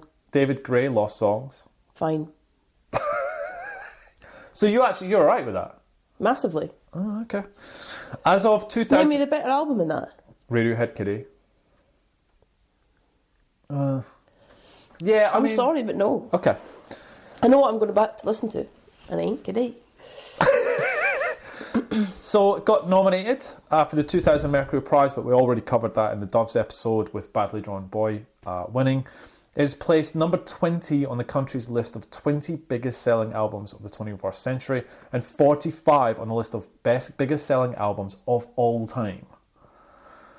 The album was placed at number 25 in Channel 4's 1,000 Greatest Albums of All Time, and in 2006 at number 33 in NME's 100 Greatest British Albums. Do we think it's that big? We do? Oh, wow. Right. I'm done, and you have gone through the discography of Coldplay, so I can't wait to talk about this. Okay. So we'll come back, obviously, for the songs and the singles. Just before we get into that, I just realised as well, this is the first time you've seen my new hair. Oh, it's better, because you don't have any. I got none, right? This is number 3. This is the ISO haircut. Is that a 3? This is a 3. Cut it yesterday. What do you think about really short on top and then growing the beard out? No. That makes me want to do it. Now that you've said that. Why? I just can never please you. Unless I'm like clean shaved. Because your beard's too scruffy. It makes you look scruffy. See when you've got your hair nice, and you've not got your beard, and you see that wee face, it's better. I mean, if you want to look homeless, I mean, that's fine. No pleasing you. Anyway. But the top knot's gone. I mean, I don't care about anything else as long as that's gone. Yeah, I do. Funny thing is, I don't miss it actually. To be honest. Good. Well, then just pop it to the back of your mind and never think about it again. Until what? The next crisis, and I'll just grow my hair out. Yeah. Right, a rush of blood to the head. So so this is where I want you to sort of talk to me about the journey that you've been on with Coldplay. First of all, why did you listen to Coldplay? All of it, rather than just this album? Because this band have changed their sound so much, and also, when I don't want to give too much away about my thoughts on Parachutes. Reminds me of a certain time. So I was at uni, as we've discovered, and enjoyed it. Rush of the Blood to the Head. All right, X and Y. I don't want to say too much yet because I want to go into them each by each. You go. So the first, 3 albums for Coldplay, I knew they got So they had negative feedback, but I remember even Liam Gallagher coming out and saying that the first 2 albums had great songs on them. People kind of... Well, then if Liam said it... Then I was fine. But they were... Look, this is... The interesting thing for me with Coldplay, and part of the reason why I'm pleased we're discussing it, is we've just... If there's ever a band to sum up the 2000s or coming out of Britpop, it's this. True. That style. True. That stripped back, acoustic, more heart on sleeve type lyrics, more emotional, more in touch with yourself. It wasn't just let's all go out and get hammered, or it's not I agree. Girls and Boys, it's not Champagne Supernova. It's different. Yeah. Now, is the quality of songwriting the same with these bands as we've been covering in the 90s? Not sure, probably not. But it changed the sound. It did. And so, if you think about our journey in our age group with music, we've kind of gone teenagers, and we've gone through the whole Oasis, Blur, Manson, blah, blah, blah, blah, blah. And then we're getting a bit older, then we come into this phase with the Coldplays and the Editors and the Athletes. And so because of that, I feel I've always, up until, say, the last... probably 5 or 6 years, still felt fondly about Coldplay. Okay. Not my favourite band. Okay. Wouldn't make even the top 10. Okay. But fondly. Yeah. So, Anne was like, I mentioned in the last episode, people go, it's music for bedwetters, it's not, there's no, it's this, it's that, it's the next thing. And it is all of that, but there was a time and a place for it. Yeah. And I always felt that. There was a time and a place for the first 2, potentially 3 albums. Got it. Then... I lost touch with Coldplay, just given, I think, musical interests, age, not being in the UK, just loads of stuff. But they would release their singles, so you'd hear it, and you'd go, oh. And it was so far away from... Yeah. And then you had Chris Martin and the Gwyneth Paltrow thing. And then when he came out and he said he was consciously uncoupling, I wanted to punch him in the face. Because what's that? You've just broken up like everybody else, you prick. So, that all of that... coupled together, and then him writing all the charity shit on his hand because he thought he was God. All of that combined built this resentment. So I didn't even give their albums the time of day. Yeah. I'm not going to listen to that. Yeah. I don't want to listen to any of those albums. Yeah. I don't even know how to pronounce one of them. So, like, I ain't listened to it. Yeah. And so then I've had this real disdain for Coldplay now for a few years. But you know what I thought? If I'm actually going to have #convictions, well, then I need to properly listen to it. You've got to commit. I have to commit. You have to commit. So I thought, you know what? I'm going to take the time. I know what the first 3 albums sound like inside and out. The other ones, no clue really, apart from some of their tracks. And the honest truth was, some of the songs that were on the albums I actually thought were on other albums. Right. So a single, for example, I'll go, oh, is that on that album? Right. Right? So Got I thought, no, I'm going to take time. Got it. So I did. So what I also did though, now was that an enjoyable experience? We'll discuss in a second. So there's a couple of things I want to go through. So there was doing my research. Oh, I'm trying to find this quote from Chris Martin. Anyway, yeah, So go. doing my research, I thought, I wonder what the critics say. Because I've literally spent no time thinking about Coldplay for the last few years. Zero. So, found this article. So Billboard magazine have their top 50 Coldplay songs by their writers. I'm not going to go through the top 50. Thank God. What I will do is I'll just jump through their top 20 and I want to see even if you reckon... Because when I did this exercise before listening to the albums, which made me realise how I knew nothing about them because I didn't even know what the songs were. Ah. So number 20, See You Soon. This is a... Well, okay, keep on. 19, Death and All His Friends. No. So on Viva La Vida. 18, Yes, Viva La Vida. 17, Speed of Sound. Yeah. 16, Don't Panic. Yep. 15, Magic. Yep. 14, Every Teardrop is a Waterfall. Yep. 13, Shiver. 12, Strawberry Swing. I had no idea what that was. Yep. 11, Fix You. 10, A Sky Full of Stars. Yep. 9, In My Place. 8, Hurts Like Heaven. 7, Viva La Vida. Yep. 6, Midnight. No Yep. idea. 5, The Scientist. 4, Lovers in Japan. That's a good song. Yep. 3, Talk. Yes. 2, Yellow. Yes. And 1, Clocks. I don't really agree with any of that, just to put that out there. Okay. Okay. There's some good songs So in there. my point is, when I was going, the top 50 Coldplay songs, let's see what they put in the top 10. And you went, I don't know that. No, Don't know that. Don't know that. Don't know that. Okay. So really, how can I sit here and have an opinion? Educated. Well done. If I don't know. Yeah, well done to you. Because I'm just slagging off Coldplay because I just decided I would. What a professional. What a professional. You know. Now, the result's probably going to be the same. But it comes from a place of knowledge. You've researched And it. research. Yeah. It's not like Donald Trump saying inject yourself with Dettol. I've actually done the research to back it up. Right? He didn't. He just heard that. So... then I thought, let me have a little look. So I'm going to have a look.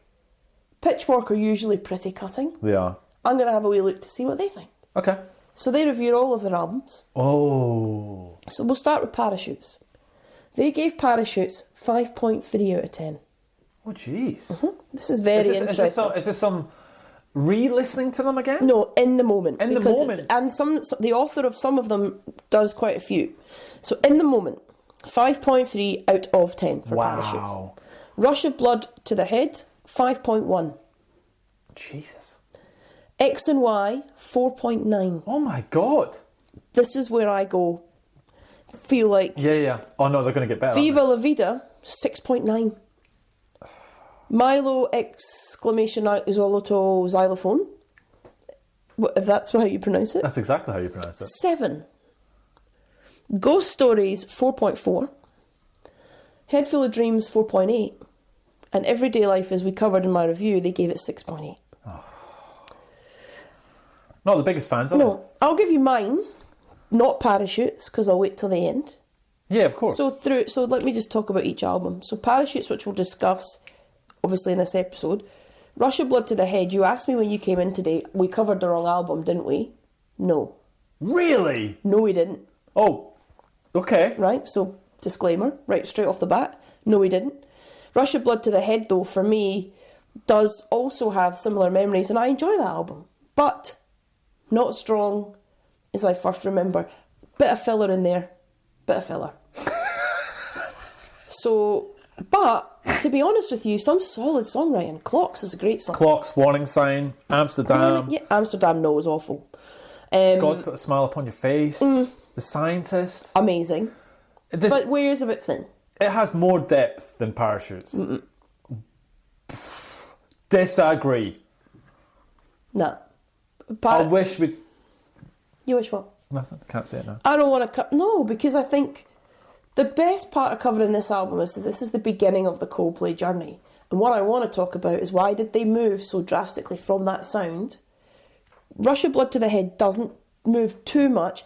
They've built on it. They've matured as musicians. I agree. So that's why I still want to talk about Parachutes. Because how do you get from being so stripped back and beautiful to the complete and utter bloat, and I mean bloat, of everyday life?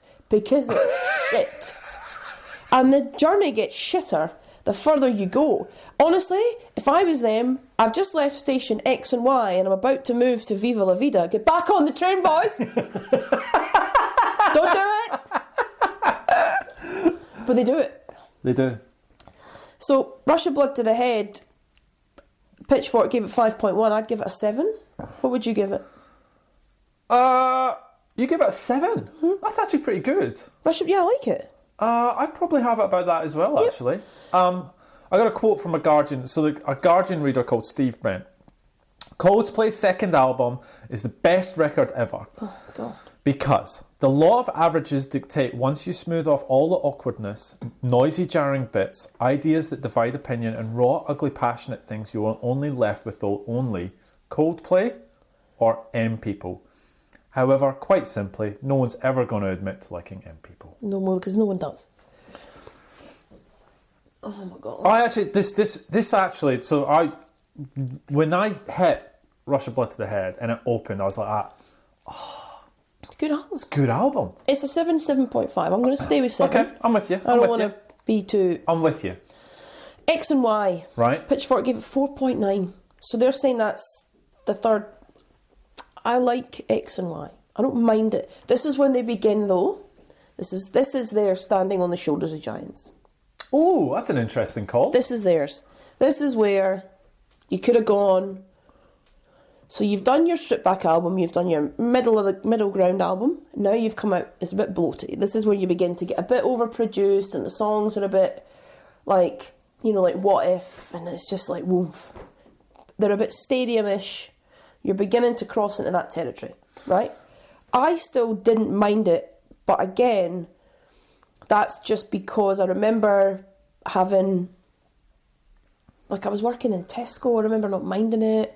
I was a fan of the first 2 albums. I didn't think it was that bad. It was a different sound. Some of the songs on X and Y, like the track Low is a great track. Low, Talk, Speed of Sound and Fix You. Great. But there's still some... they're bordering. They're teetering on the edge. I've got literally the same as you. I'm going, it's good, but it's not as good. No. I'd give that a 7... 6.5, 7. With you. I don't want to give it a different... It's the same as Russian, a little bit, not as good, but not a whole point difference. So I'm with you. Okay. Viva La Vida. So this is when I begin to lose interest. And Pitchfork give them 6.9. Oh my God. This album has some highlights, but there's a lot of rubbish on this album. This is when this is it for me. How did you get here? Talk me through the journey, Chris. How'd you get here? How'd you write a song like Don't Panic that opens a beautiful song opener? How'd you get there to get to this? Please explain. I'd like to know. I don't know. So for me... Still has some good songs on it. Like what? Love Us in Japan I like. Viva La Vida it's a good song. I don't really like Viva La Vida. I like it. I like Strawberry Swing as well. So I saw them live in Australia here, and I was like, they are. So first of all, we'll probably talk about that a bit later on. But I still, when you take it, this is when they made their own clothes. Do you remember that? For Christ's sake. This is when they did all that. But they're fantastic live, and there's still some really good songs here, so I'm still okay. I'm not okay. For me, this is a poor album. 5.5. I can see where you go. I mean, the maximum I would go is about 6 for this album. Again, we're going backwards. Shall we talk about Milo? Yeah, so Milo, xylophone, whatever it's called. Now, what happened there? Right, so just disclaimer, I give you a hard time loads. This is your time to smash me for this because I'm about to admit something. Oh, God. I don't normally do. But I feel like, I feel in this episode I'm going to be vulnerable. I'm going to, I'm going to open myself up to getting hammered, right? That track with Rihanna. Oh, of course it bloody is. I love it. It's absolute shite. Absolutely Garbage. Because it's just a wee pop song and she's on it. Rihanna. No, reality is... It's a crap song. Reality is it's a crap song. Yeah, reality, but I like it. But it's a crap song. But I actually have got zero idea now. Like, I'm completely lost with Coldplay now. Agree. Because that is a chart song that comes on in the car and you don't mind it. And I'm like, oh, do you know what? Rihanna's on it and it's got the wee noises. But that's not Coldplay. You've just... You're stumbling into normal top 40 pap. Yes. But I still think this album's slightly better than the next one, the previous. I think Milo's better than Viva La Vida. Just. Okay. But half a point. Half a point. Maybe it's a 6. Maybe. You think this is better? Just different. You're out of your mind. So, Consequence of Sound. I know we're talking about Pitchfork. Gave it a D. Judging from the hoopla that surrounds them, it's hard to believe they're against anyone but themselves. Because of this, Milo feels like the group's midlife crisis.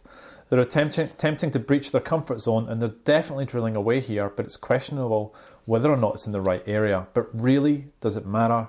There's no real clean-cut answer to that, though you can start by asking their millions and millions of fans. This is what I wrote. This is where they lost me. I don't know what happened, but I lost track of them, and I got into other bands and stuff. It's a lot... I've put, look, this was okay upon a re-listen. It's a lot more electronic. The song Paradise, holy... I have had that stuck in my head. Paradise. In my head all week. The minute I heard it, stuck. So I don't... It's starting to get into that shit poppy... Oh. It's not even starting. We're fully in. Yeah. We're entrenched. We're in it. We're slap bang in it. So the tracks on Milo that I do like. So I do like Hearts Like Kevin. Every Teardrop's a Waterfall is okay. Charlie Brown's fine.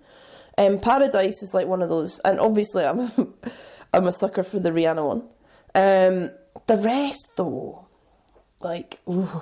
I know. So I'm fully now. I don't know how you got here.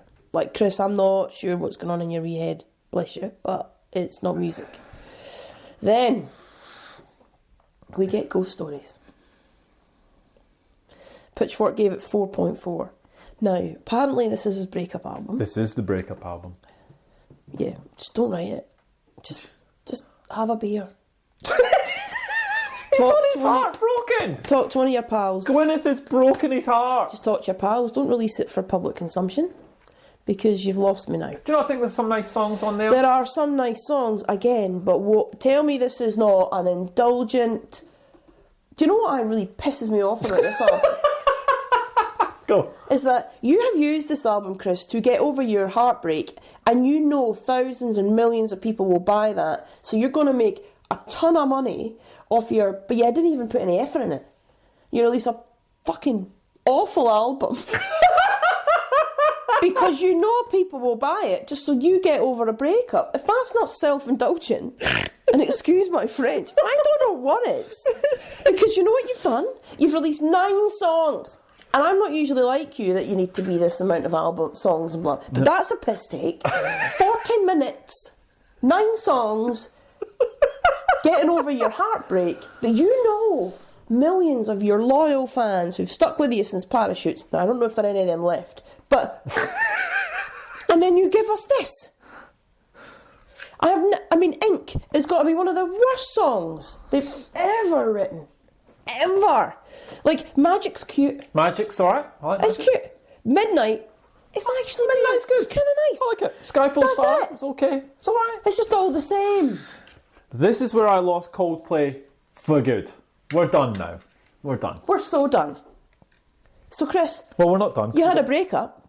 You got plenty others after you released this, and it was with your fans. Like, you took the piss. Like, that's what bothers me now. You're just taking a piss. How do you... Awful. Bloody awful. But he's got his heart's... I don't care. There's millions of heartbreak. There are people who write albums with heartbreak and it's their best work yet.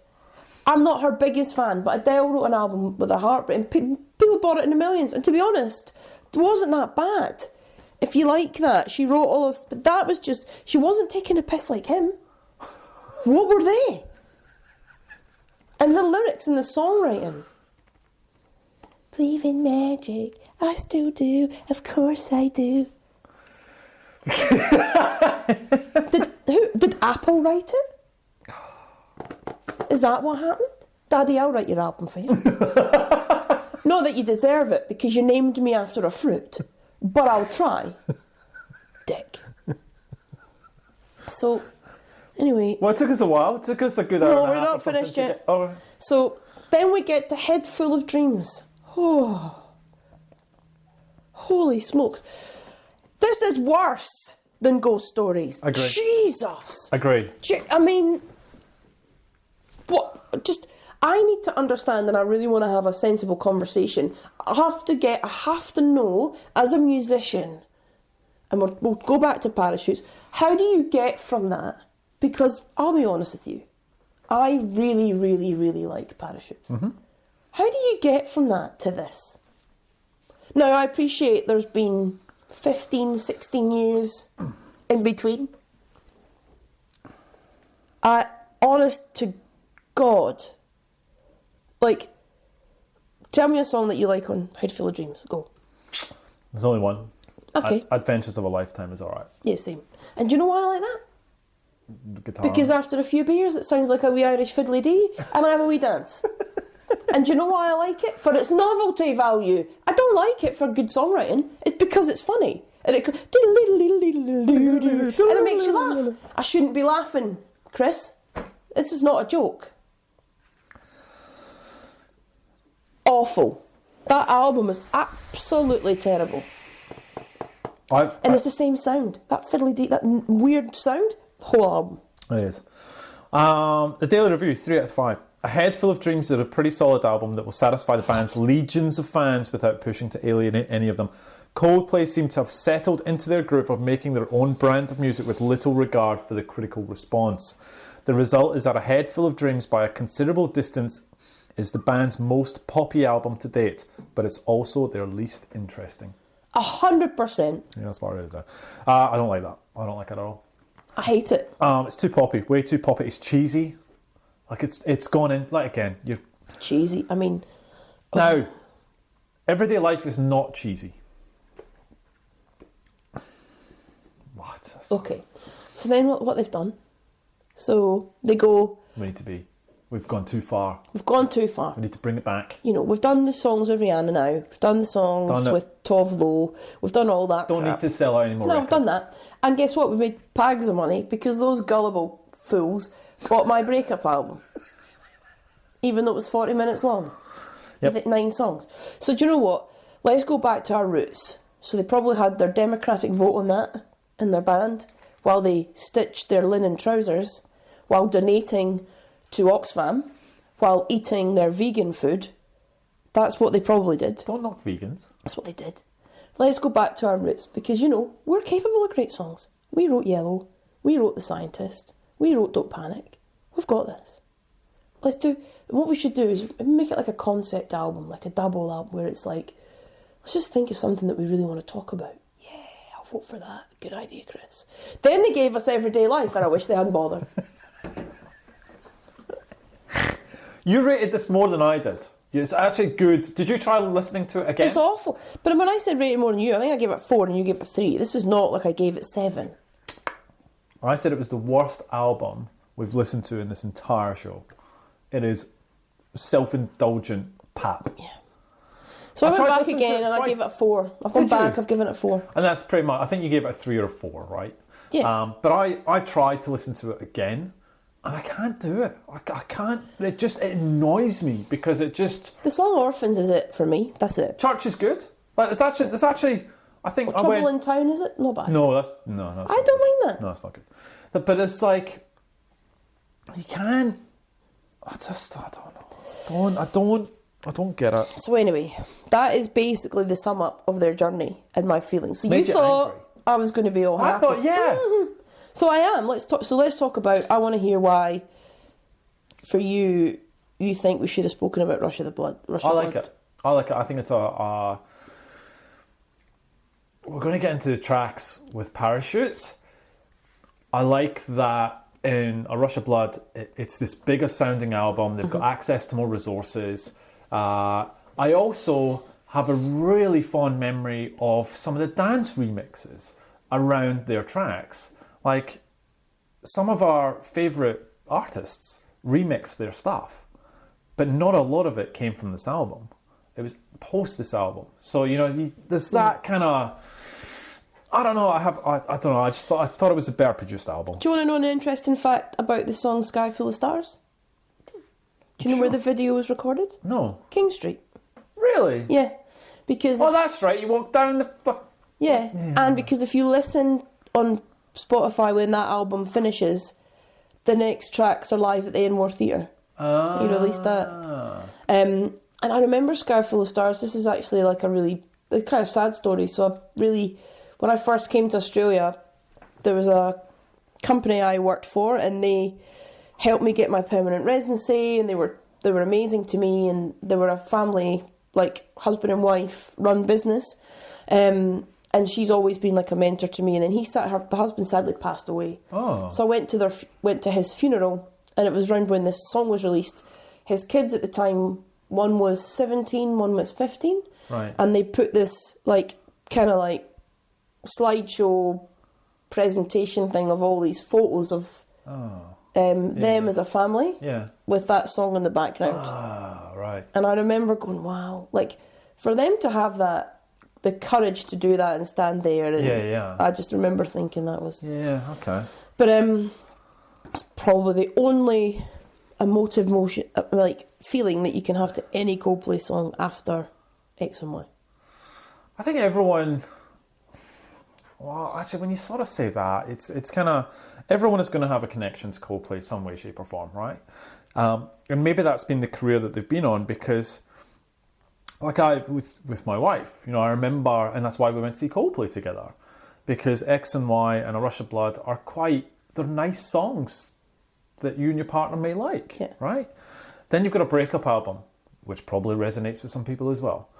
And then you've got the pop side of things, which makes people get more, maybe the younger, maybe the people that didn't grow up on Britpop or, in the 90s, they're more accessible. Rihanna, for goodness sake, bringing more people into... So everyone has a connection with Coldplay. But do you think they give a shit about... Well, I think Chris Martin gives a shit. About the fans, right? Because I think about it, right? Yeah, we spoke around Oasis and their different albums, and I think they got worse as time went on. But they didn't change their sound so much that they wanted to alienate others. They didn't have Rihanna on Dig Out Your Soul. They've gone so far. This isn't a band that changed their sound. Radiohead changed their sound, but if you liked Radiohead originally, you're probably relatively experimental with your music taste, right? The average person doesn't listen to the Bends, or they don't necessarily listen to OK Computer, right? That's not a pop album. So they don't go... So yeah, they changed, I know what you but mean. it's people willing to give it a shot. They weren't trying to do it for chart success. They changed their sound. It was obviously a journey. If Chris Martin told me they changed their sound because it was their craft and it was because of their musical prowess, I'd tell him he's lying. Yeah, that's he true. did it to sell records. That's true. And what I feel he's done is he's alienated the people that probably started their career in the first place. Because I will, honestly, if there's anyone listening, and tell me if I'm wrong, if you bought Parachutes and you like Parachutes and you like Rush Your Blood to the Head, did you buy Milo, Xylophone, whatever, and did you like Head Full of Dreams? I'm telling you didn't. Hey, while you were thinking about that, you reminded me, and I'm not sure if we mentioned at the start, but our mate Calvin Harris. Oh, that's another one. Right, but no, right? Sell out. Right. So this is, early Calvin Harris, right? So he's from Dumfries in Scotland, same town I was born in, right? So I've got this weird, it's not like I know the guy, but it's like this weird affiliation with Calvin, right? Because I'm like, he's this guy who's grown out of this small Scottish town and gone on to I think he earned the most money as a DJ ever. So, but his career is the same. He started, like, some of his early albums are phenomenal. They're brilliant. They're nice, great, banging dance tunes. And then he's got more and more and more poppy and charty, and it's just gone so far in a different spectrum. But he's not crying himself to sleep, is he? No. But then... He had Rihanna. That's why I got on the topic again. But then I go, he's probably had some encouragement. And this is what I'd love to know. Was it encouragement from the record company? That wanted them to go in that direction? But I don't see see them being sheep. I'd see them... And they were big enough to tell the record company to go jump. Yeah. But with Coldplay, it's just this really fascinating... You have bands that release 5 or 6 albums and people slate their later albums, but it's just because they never hit the heights of their earlier ones. They didn't change their sound too much. They were still trying to produce the music that they love, and they did. They just don't get there, and so they get slated a bit. But you don't dislike them for that. You're like, oh, you kept trying. You tried, yeah. This is like, how do you write a song like, I don't know, like Shiver or Spies or High Speed, and then write Princess of China, let's be honest. I mean, I think it's a pop, but how do you? Yeah.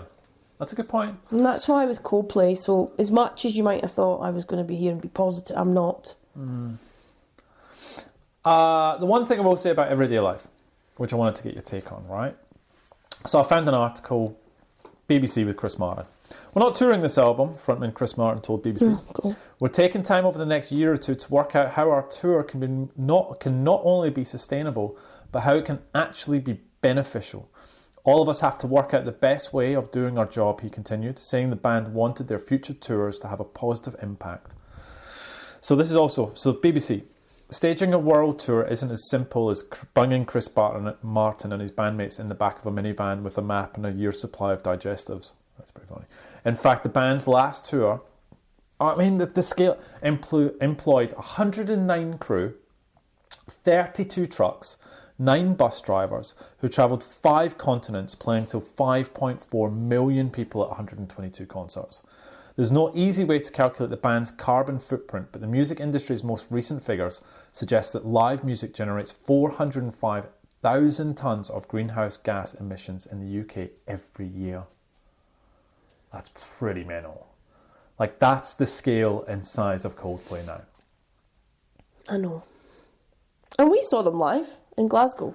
Seen them a couple of times, and they're fantastic live. Yeah. They are fantastic. When I saw them because we saw them in a beautiful sunny day, but where I saw them, it was in an indoor event, and there was lasers, balloons, confetti. Like, I am a mark for concerts where they do stuff like that. If you shoot something out of a cannon, or something falls from the sky, or the light matches the song, or I'm all in. I'm a sucker for it. Or you bring someone in to sing some songs, or I love something where it's just not just a band in front of a poster. Like, I want it to be an experience. I want everything. Do you? Yeah, I love it. Love it. Love it, love it, love it.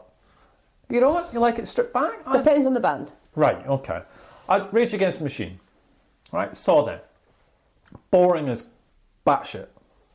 Because they had a large backdrop, Rage Against the Machine, black material, and that was it. That's all they did.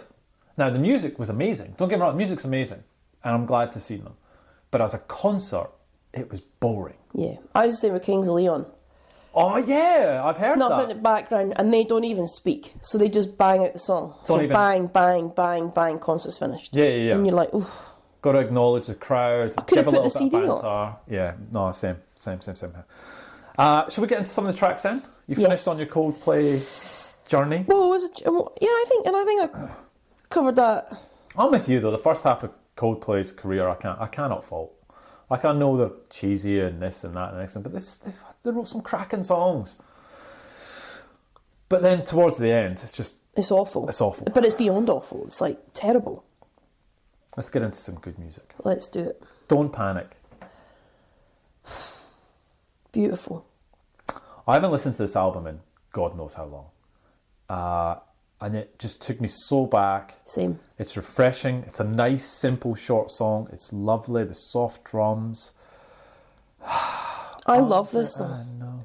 Such a beautiful way to start the album. It really is. It is. And the lyric, we live in a beautiful world. Yeah, we do. This whole album reminds me of not living at home, being in Edinburgh, buying the album, great nights out at uni. Used to be like my album that you, like your hungover album that you'd put on the next day because you're a wee bit fragile. And would try and play the songs on the guitar. It was a softer album, made me listen to lyrics more. Like, this song for me sums that time up. Love it. Tube Socks. The thing I like most about Coldplay is they don't pretend they've got it all figured out. I guess I'm talking about Chris Martin since he writes the lyrics. Anyways, there's a modesty to them. Not anymore, mate. They exude this fragility like an innocent boy in a world of men. It's not that they are blissfully ignorant or that they are infallible, but they acknowledge this and choose to see the beauty instead. They may get down or not have anyone to talk to sometimes, but in the end, they remember the beauty of the world. So this was going to be the fourth single, but they stopped at 3 singles. And it's reference to A Hitchhiker's Guide to the Galaxy. Yeah, I read that. I've tried so many times to read that book, and I cannot do it. I'm never going to try, let's be honest. I'd like to. I'd say I've read it, but I can't. I just find it all over the place. I don't know why. The Diet Coke and Gap offered a ton of money for them to use it in their adverts, and Really? Coldplay declined. See, when they had morals and they valued their music. Do you want to play Don't Panic? Yeah, it's my song. You're actually playing, this is your song. This is my song. Oh, well, let's play the whole thing. Don't Panic.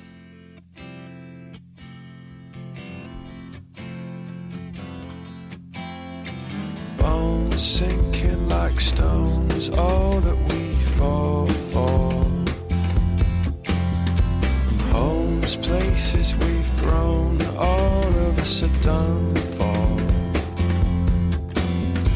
And we live in a beautiful world. Yeah, we do, yeah, we do. We live in a beautiful world. Bones sinking like stones, all that we fought for. And homes, places we've grown, all of us are done for. And we live in a beautiful world. Yeah, we do, yeah, we do. We live in a beautiful world.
somebody to lean on. Then you get Shiver. Love Shiver. Don't you shiver? Because they take it up a notch. Wow. You like that? No. No, I'm not. No, I can't. I think I'm the same with you. I think it's really nice. I think it's gorgeous. Great piece of writing. I mean, did you want me to change? Well, I'll change for good. I don't want. I can't. See, I can't. I go straight. But you always get your way. I wanted to stay.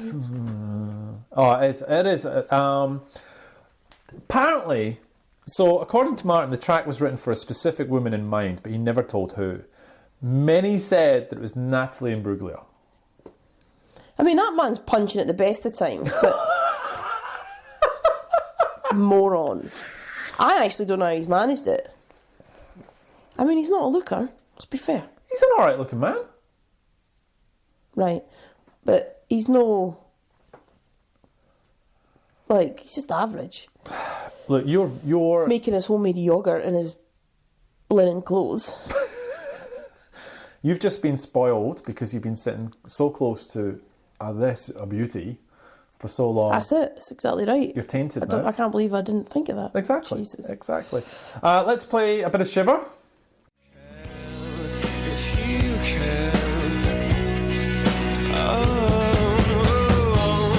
did you want me to change?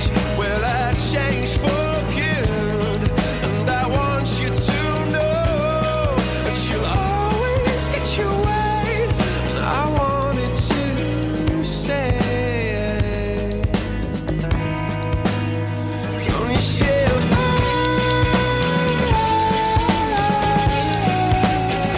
Don't you shiver?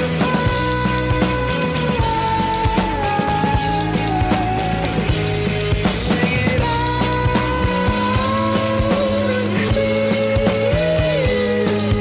I'll always be waiting for you.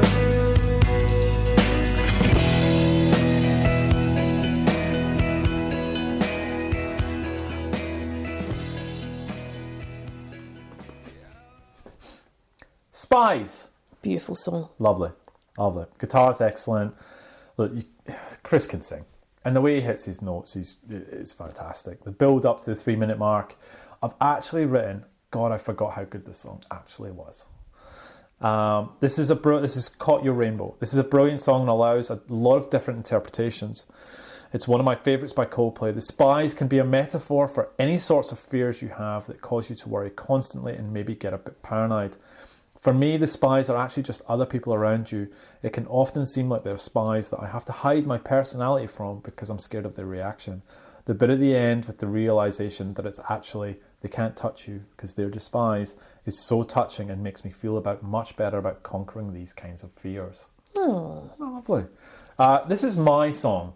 Oh. I really like Spies, and I think the problem with Coldplay, and you know, they're obviously a hugely popular band, and you just know some of the songs straight away, and you just go and you turn off. But then some songs you hear and you go, I forgot that was Coldplay, and I forgot that was that beautiful. So this Spies was one of them for me. So I want to play Spies.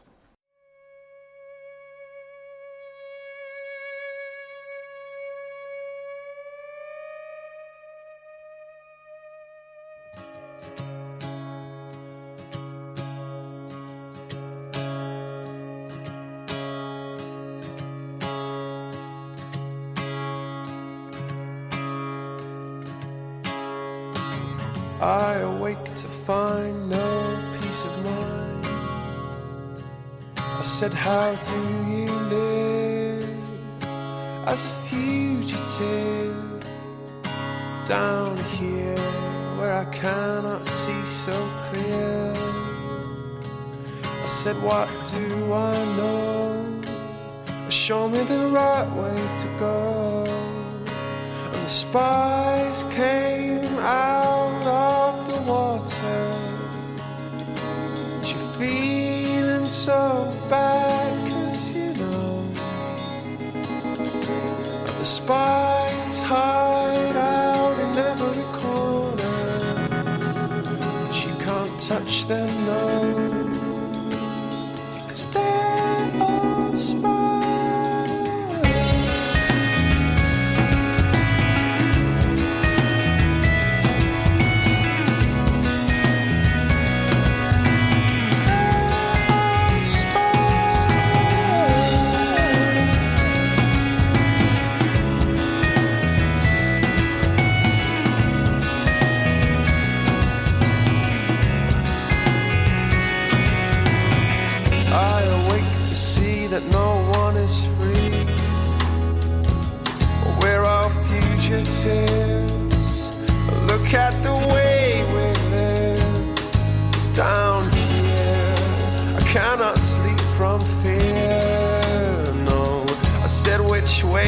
I turn. Oh, I forget everything I learned. The spice came out of the water, and you're feeling so bad, 'cause you know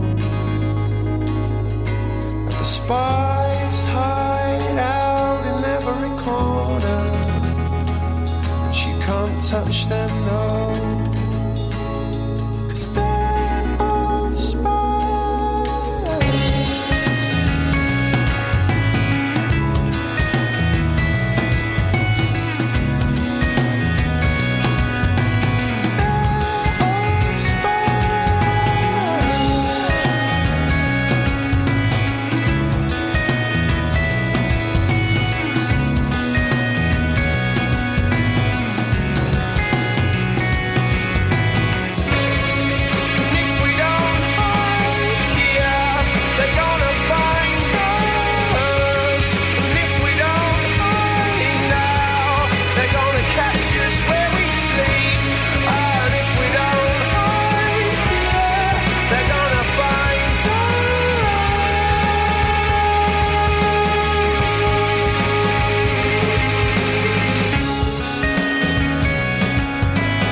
Sparks. Beautiful as well. Really? Yeah, I like Spark. I like, honestly, this album, there's not really, till you get to the end. But, yeah, I like it. Sparks came out of the water. A lot of love for the song. Like, it's hugely popular. It's about a person who tries to get someone to remember them again. They go on about their relationship and how he saw sparks of love when they were together. Oh, I think it's a nice track. Doesn't grab me like the first couple, but you like it. Yeah. Let's play it. Yeah.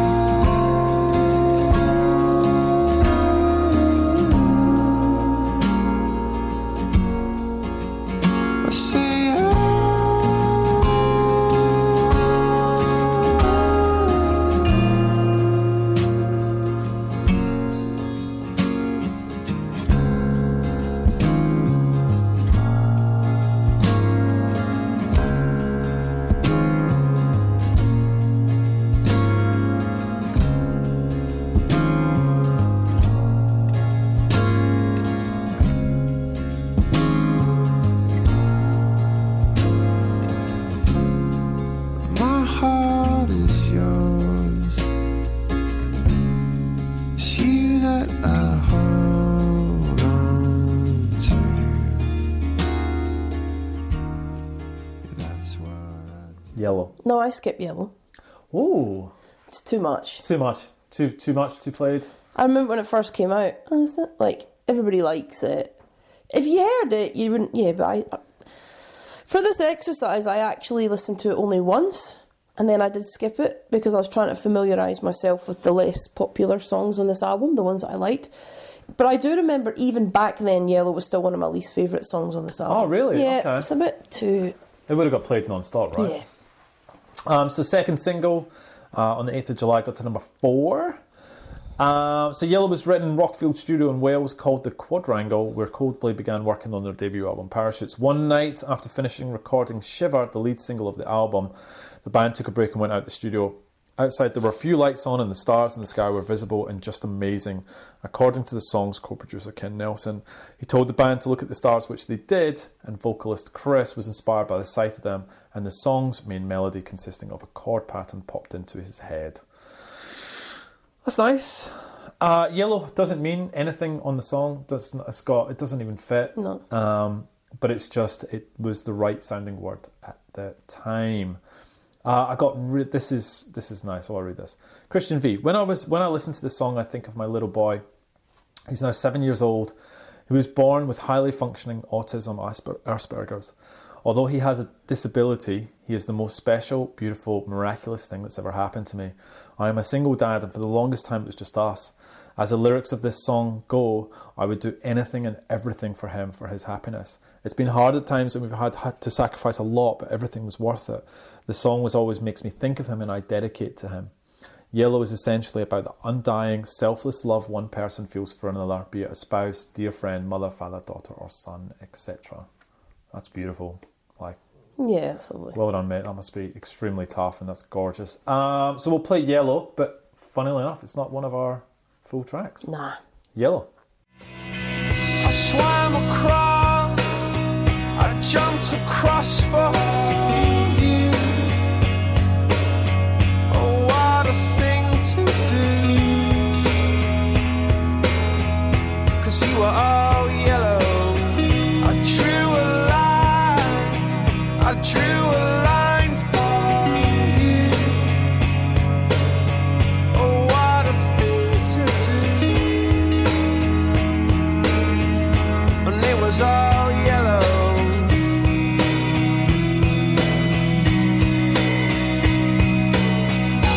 Your skin, oh yeah, your skin and bones turn into something beautiful.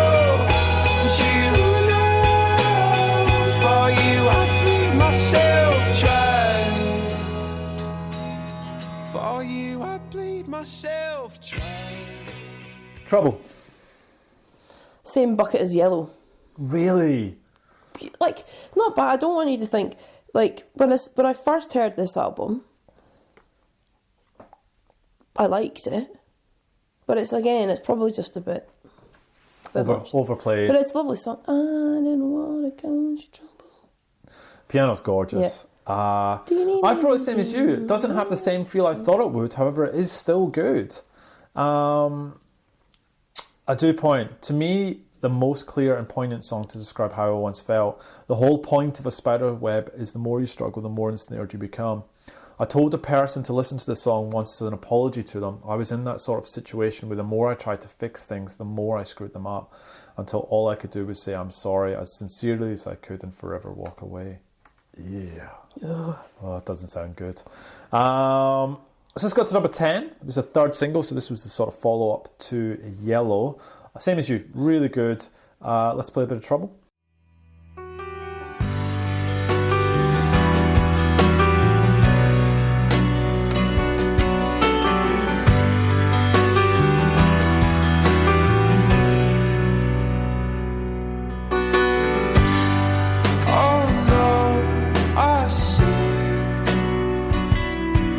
Spider web and it's me in the middle. So I twist and turn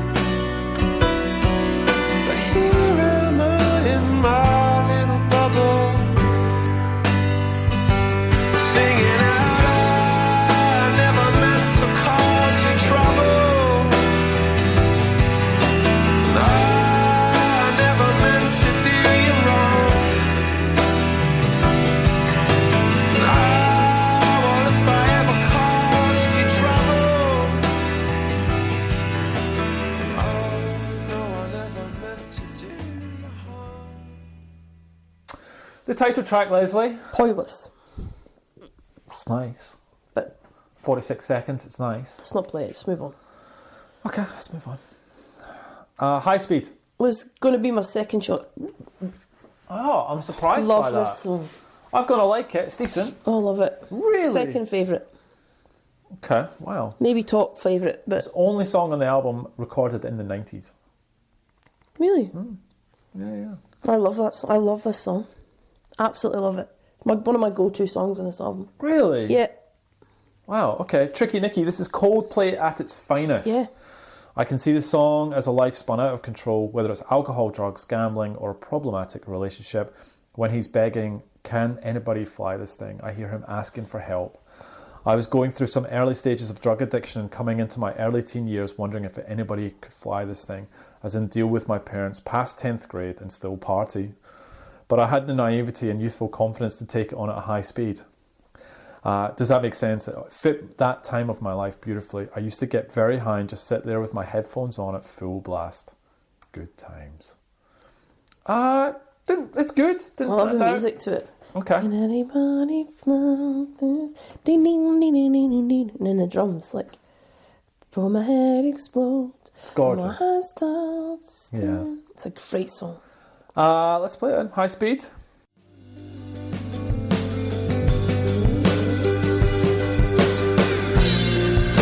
Confidence in you, there's confidence in me, there's confidence in a higher speed.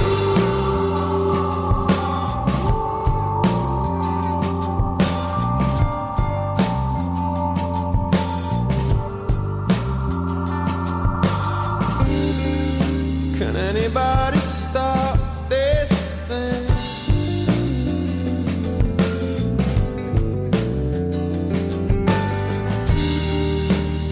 My head explodes, or my head stops.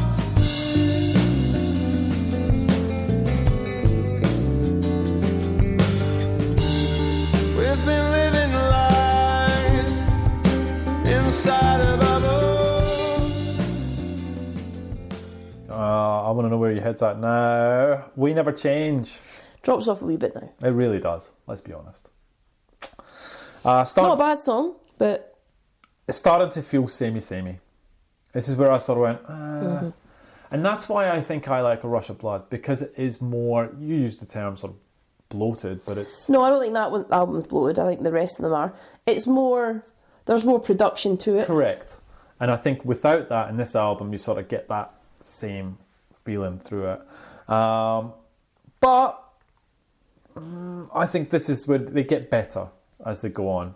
But for me, this doesn't stand out anymore. It's all right. Everything is, if I can get my notes right, Everything's Not Lost, which is the final track, and then there's a wee bit of a secret track, which isn't really a secret track. What do you think? Oh, I don't know if I'd have ended the album with this. Okay. I really don't skip any of these songs on the album, apart from maybe Yell. I didn't at the beginning, maybe now because it's just too much. But I'd let the whole thing play out. But there are better songs on the album than this. I think they could have ended it better. Okay. To be perfectly honest. It's interesting going through these tracks and talking about it versus Rush of Blood to the Head. There is more production, and you do have tracks like Clocks they're beginning to become a bigger band. But I'm glad we spoke about this album, because I really wanted to strip it back to where they came from. And just as a reminder to people that this is actually what Coldplay were and capable of. Let's just try and get those tracks out your head. Yep. And just think about this. Yep.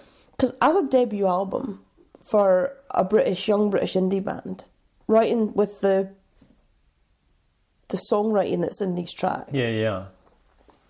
you're thinking good things. Yeah, okay. And then you get Rush of Blood at the Head, and you're like, these guys are going to be really good. Yeah, they've evolved, yeah. And then you get X and Y, and you go, bit of a misstep, not bad, bit of a misstep, and then woof.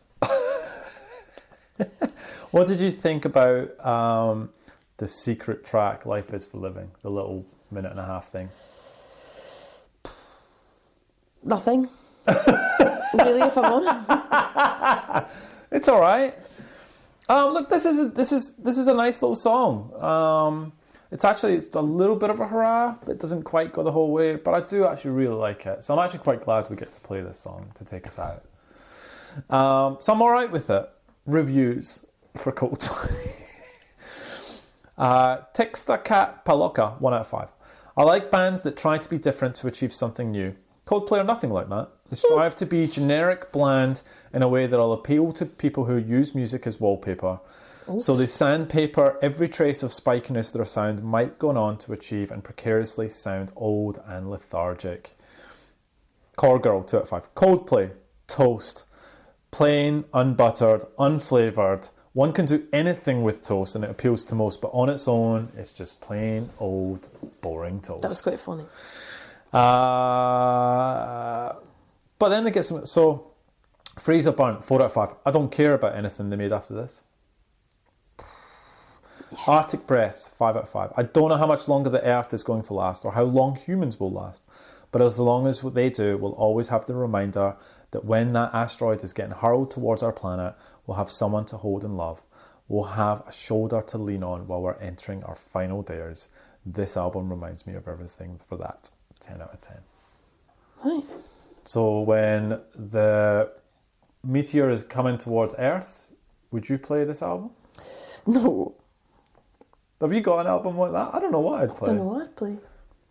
You'd want to go out with a belter, eh? You'd want to be... I'd be smashing out Oasis. You'd be drunk as. Yeah. I just don't want to think about it, to be honest. What did you think about the whole album? If you had to put it, what would you give it? So I would give this a 7.5. So just that point ahead, half a point ahead of Rush of Blood. Still not in the 8 or 9 territory for me. I'm gonna see it and I'm gonna flip it because I think this is my 7 out of 10 and Rush of Blood is a 7.5. That's good though. Yeah, I think this for me is more of the... It pips Rush of Blood more for the sentimental fact. Yeah. I agree with you, musically there are some great tracks on Rush of Blood, like Clocks is tremendous. And I do think that's one of Coldplay's best. And it is bigger, it's got more life to it. This is very low-key, stripped back, and some people will really hate it because it is toast, it is boring.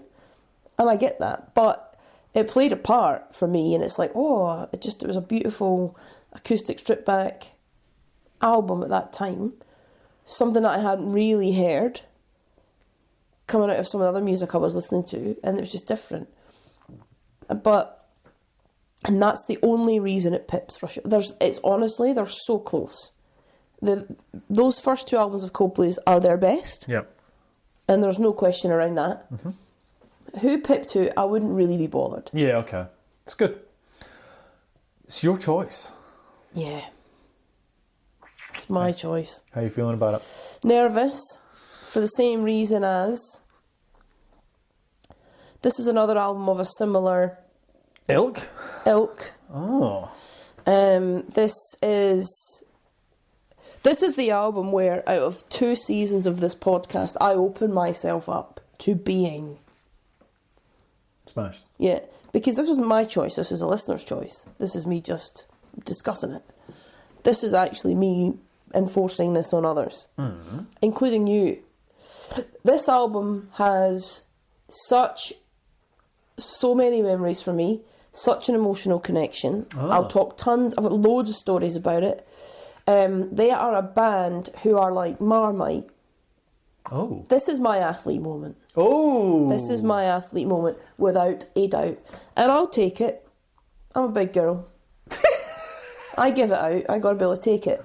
But I do want to talk about it because I actually am interested to hear what people's thoughts are about this band. Okay. I actually do want to hear what people think about this album. Okay. It doesn't get great reviews. It does not get good press. This band in general do not get good reviews or good press. Oh. But for me, and I know we'll talk about their career too. I'll do a similar thing. But for me, this album, at this moment in time of my life, was there when I needed it. Oh. And I really do want to talk about it, and I am going to put myself out there. Oh, good. Okay. So this album is Love Is Here by Starsailor. Okay. Any initial thoughts? Have you No. listened to this album? Not you know it? for... I now you've said it, I know you really like this band. And they're alright. I don't know. It's been a while. It's my athlete moment, I'm telling you. Yeah, I haven't listened to them in ages, actually. Although, didn't we in season 1 review the last album, and we both really liked it. So I'm a sucker for Star Sailor. I'm putting that out there. okay, no, I'm alright. I'm good with that. This album will be so polarising. So polarising. And I'm alright with it. You alright? No, I am, but it is my athlete moment. Okay. This is my week where I don't read Twitter. So a couple of things. Firstly, thank you, Colin and Mark, for putting up Coldplay.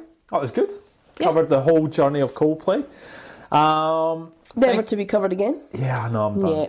Yeah. Thank you for my present as well. I'm literally, I'm going to go and get a frame for another item that I've bought. I'm going to see if I can find one for that as well, which is good. So I can It's a get it weird up. shape, so it's behind. Nah, we'll have a wee look, see what they can do. But, alright, so next week, Star Sailor. And we're done. This was nice seeing you again. So much better face to face than sat staring at your face on the phone. Yeah. It's a bit weird. I don't even know what it look half the time. I'm knackered though. Are you knackered? Is this what dealing with people face to face is Yeah, like now? it's tiring. I'm exhausted. I'll probably have a lie down bit of lunch. Alright, everyone, take care. See you later. When I counted up my demons, saw there was one for every day, but with the good ones on my shoulders, I drove the other ones away. So if you ever feel neglected, and if you think that all is lost, well, I'll be counting up my demons, yeah, hoping everything's not lost.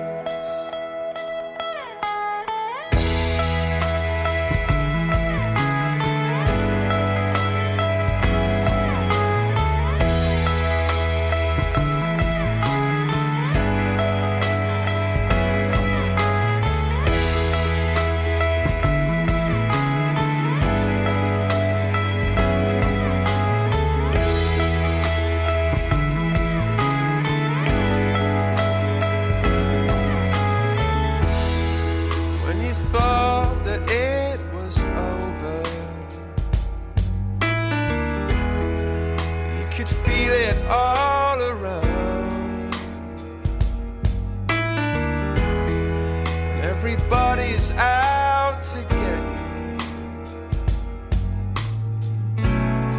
Don't you let it drag you down. 'Cause if you ever feel neglected, if you think that all is lost, I'll be counting up my demons, yeah, hoping everything's not lost.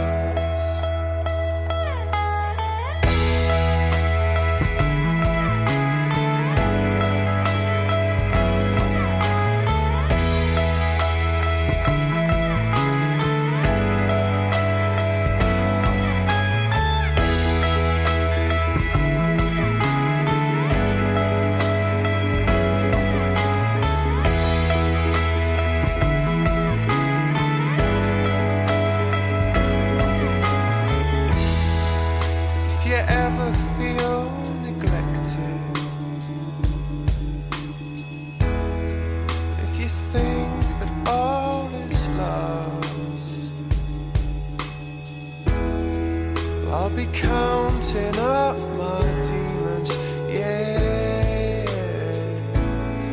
hoping everything's not lost.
it's not love.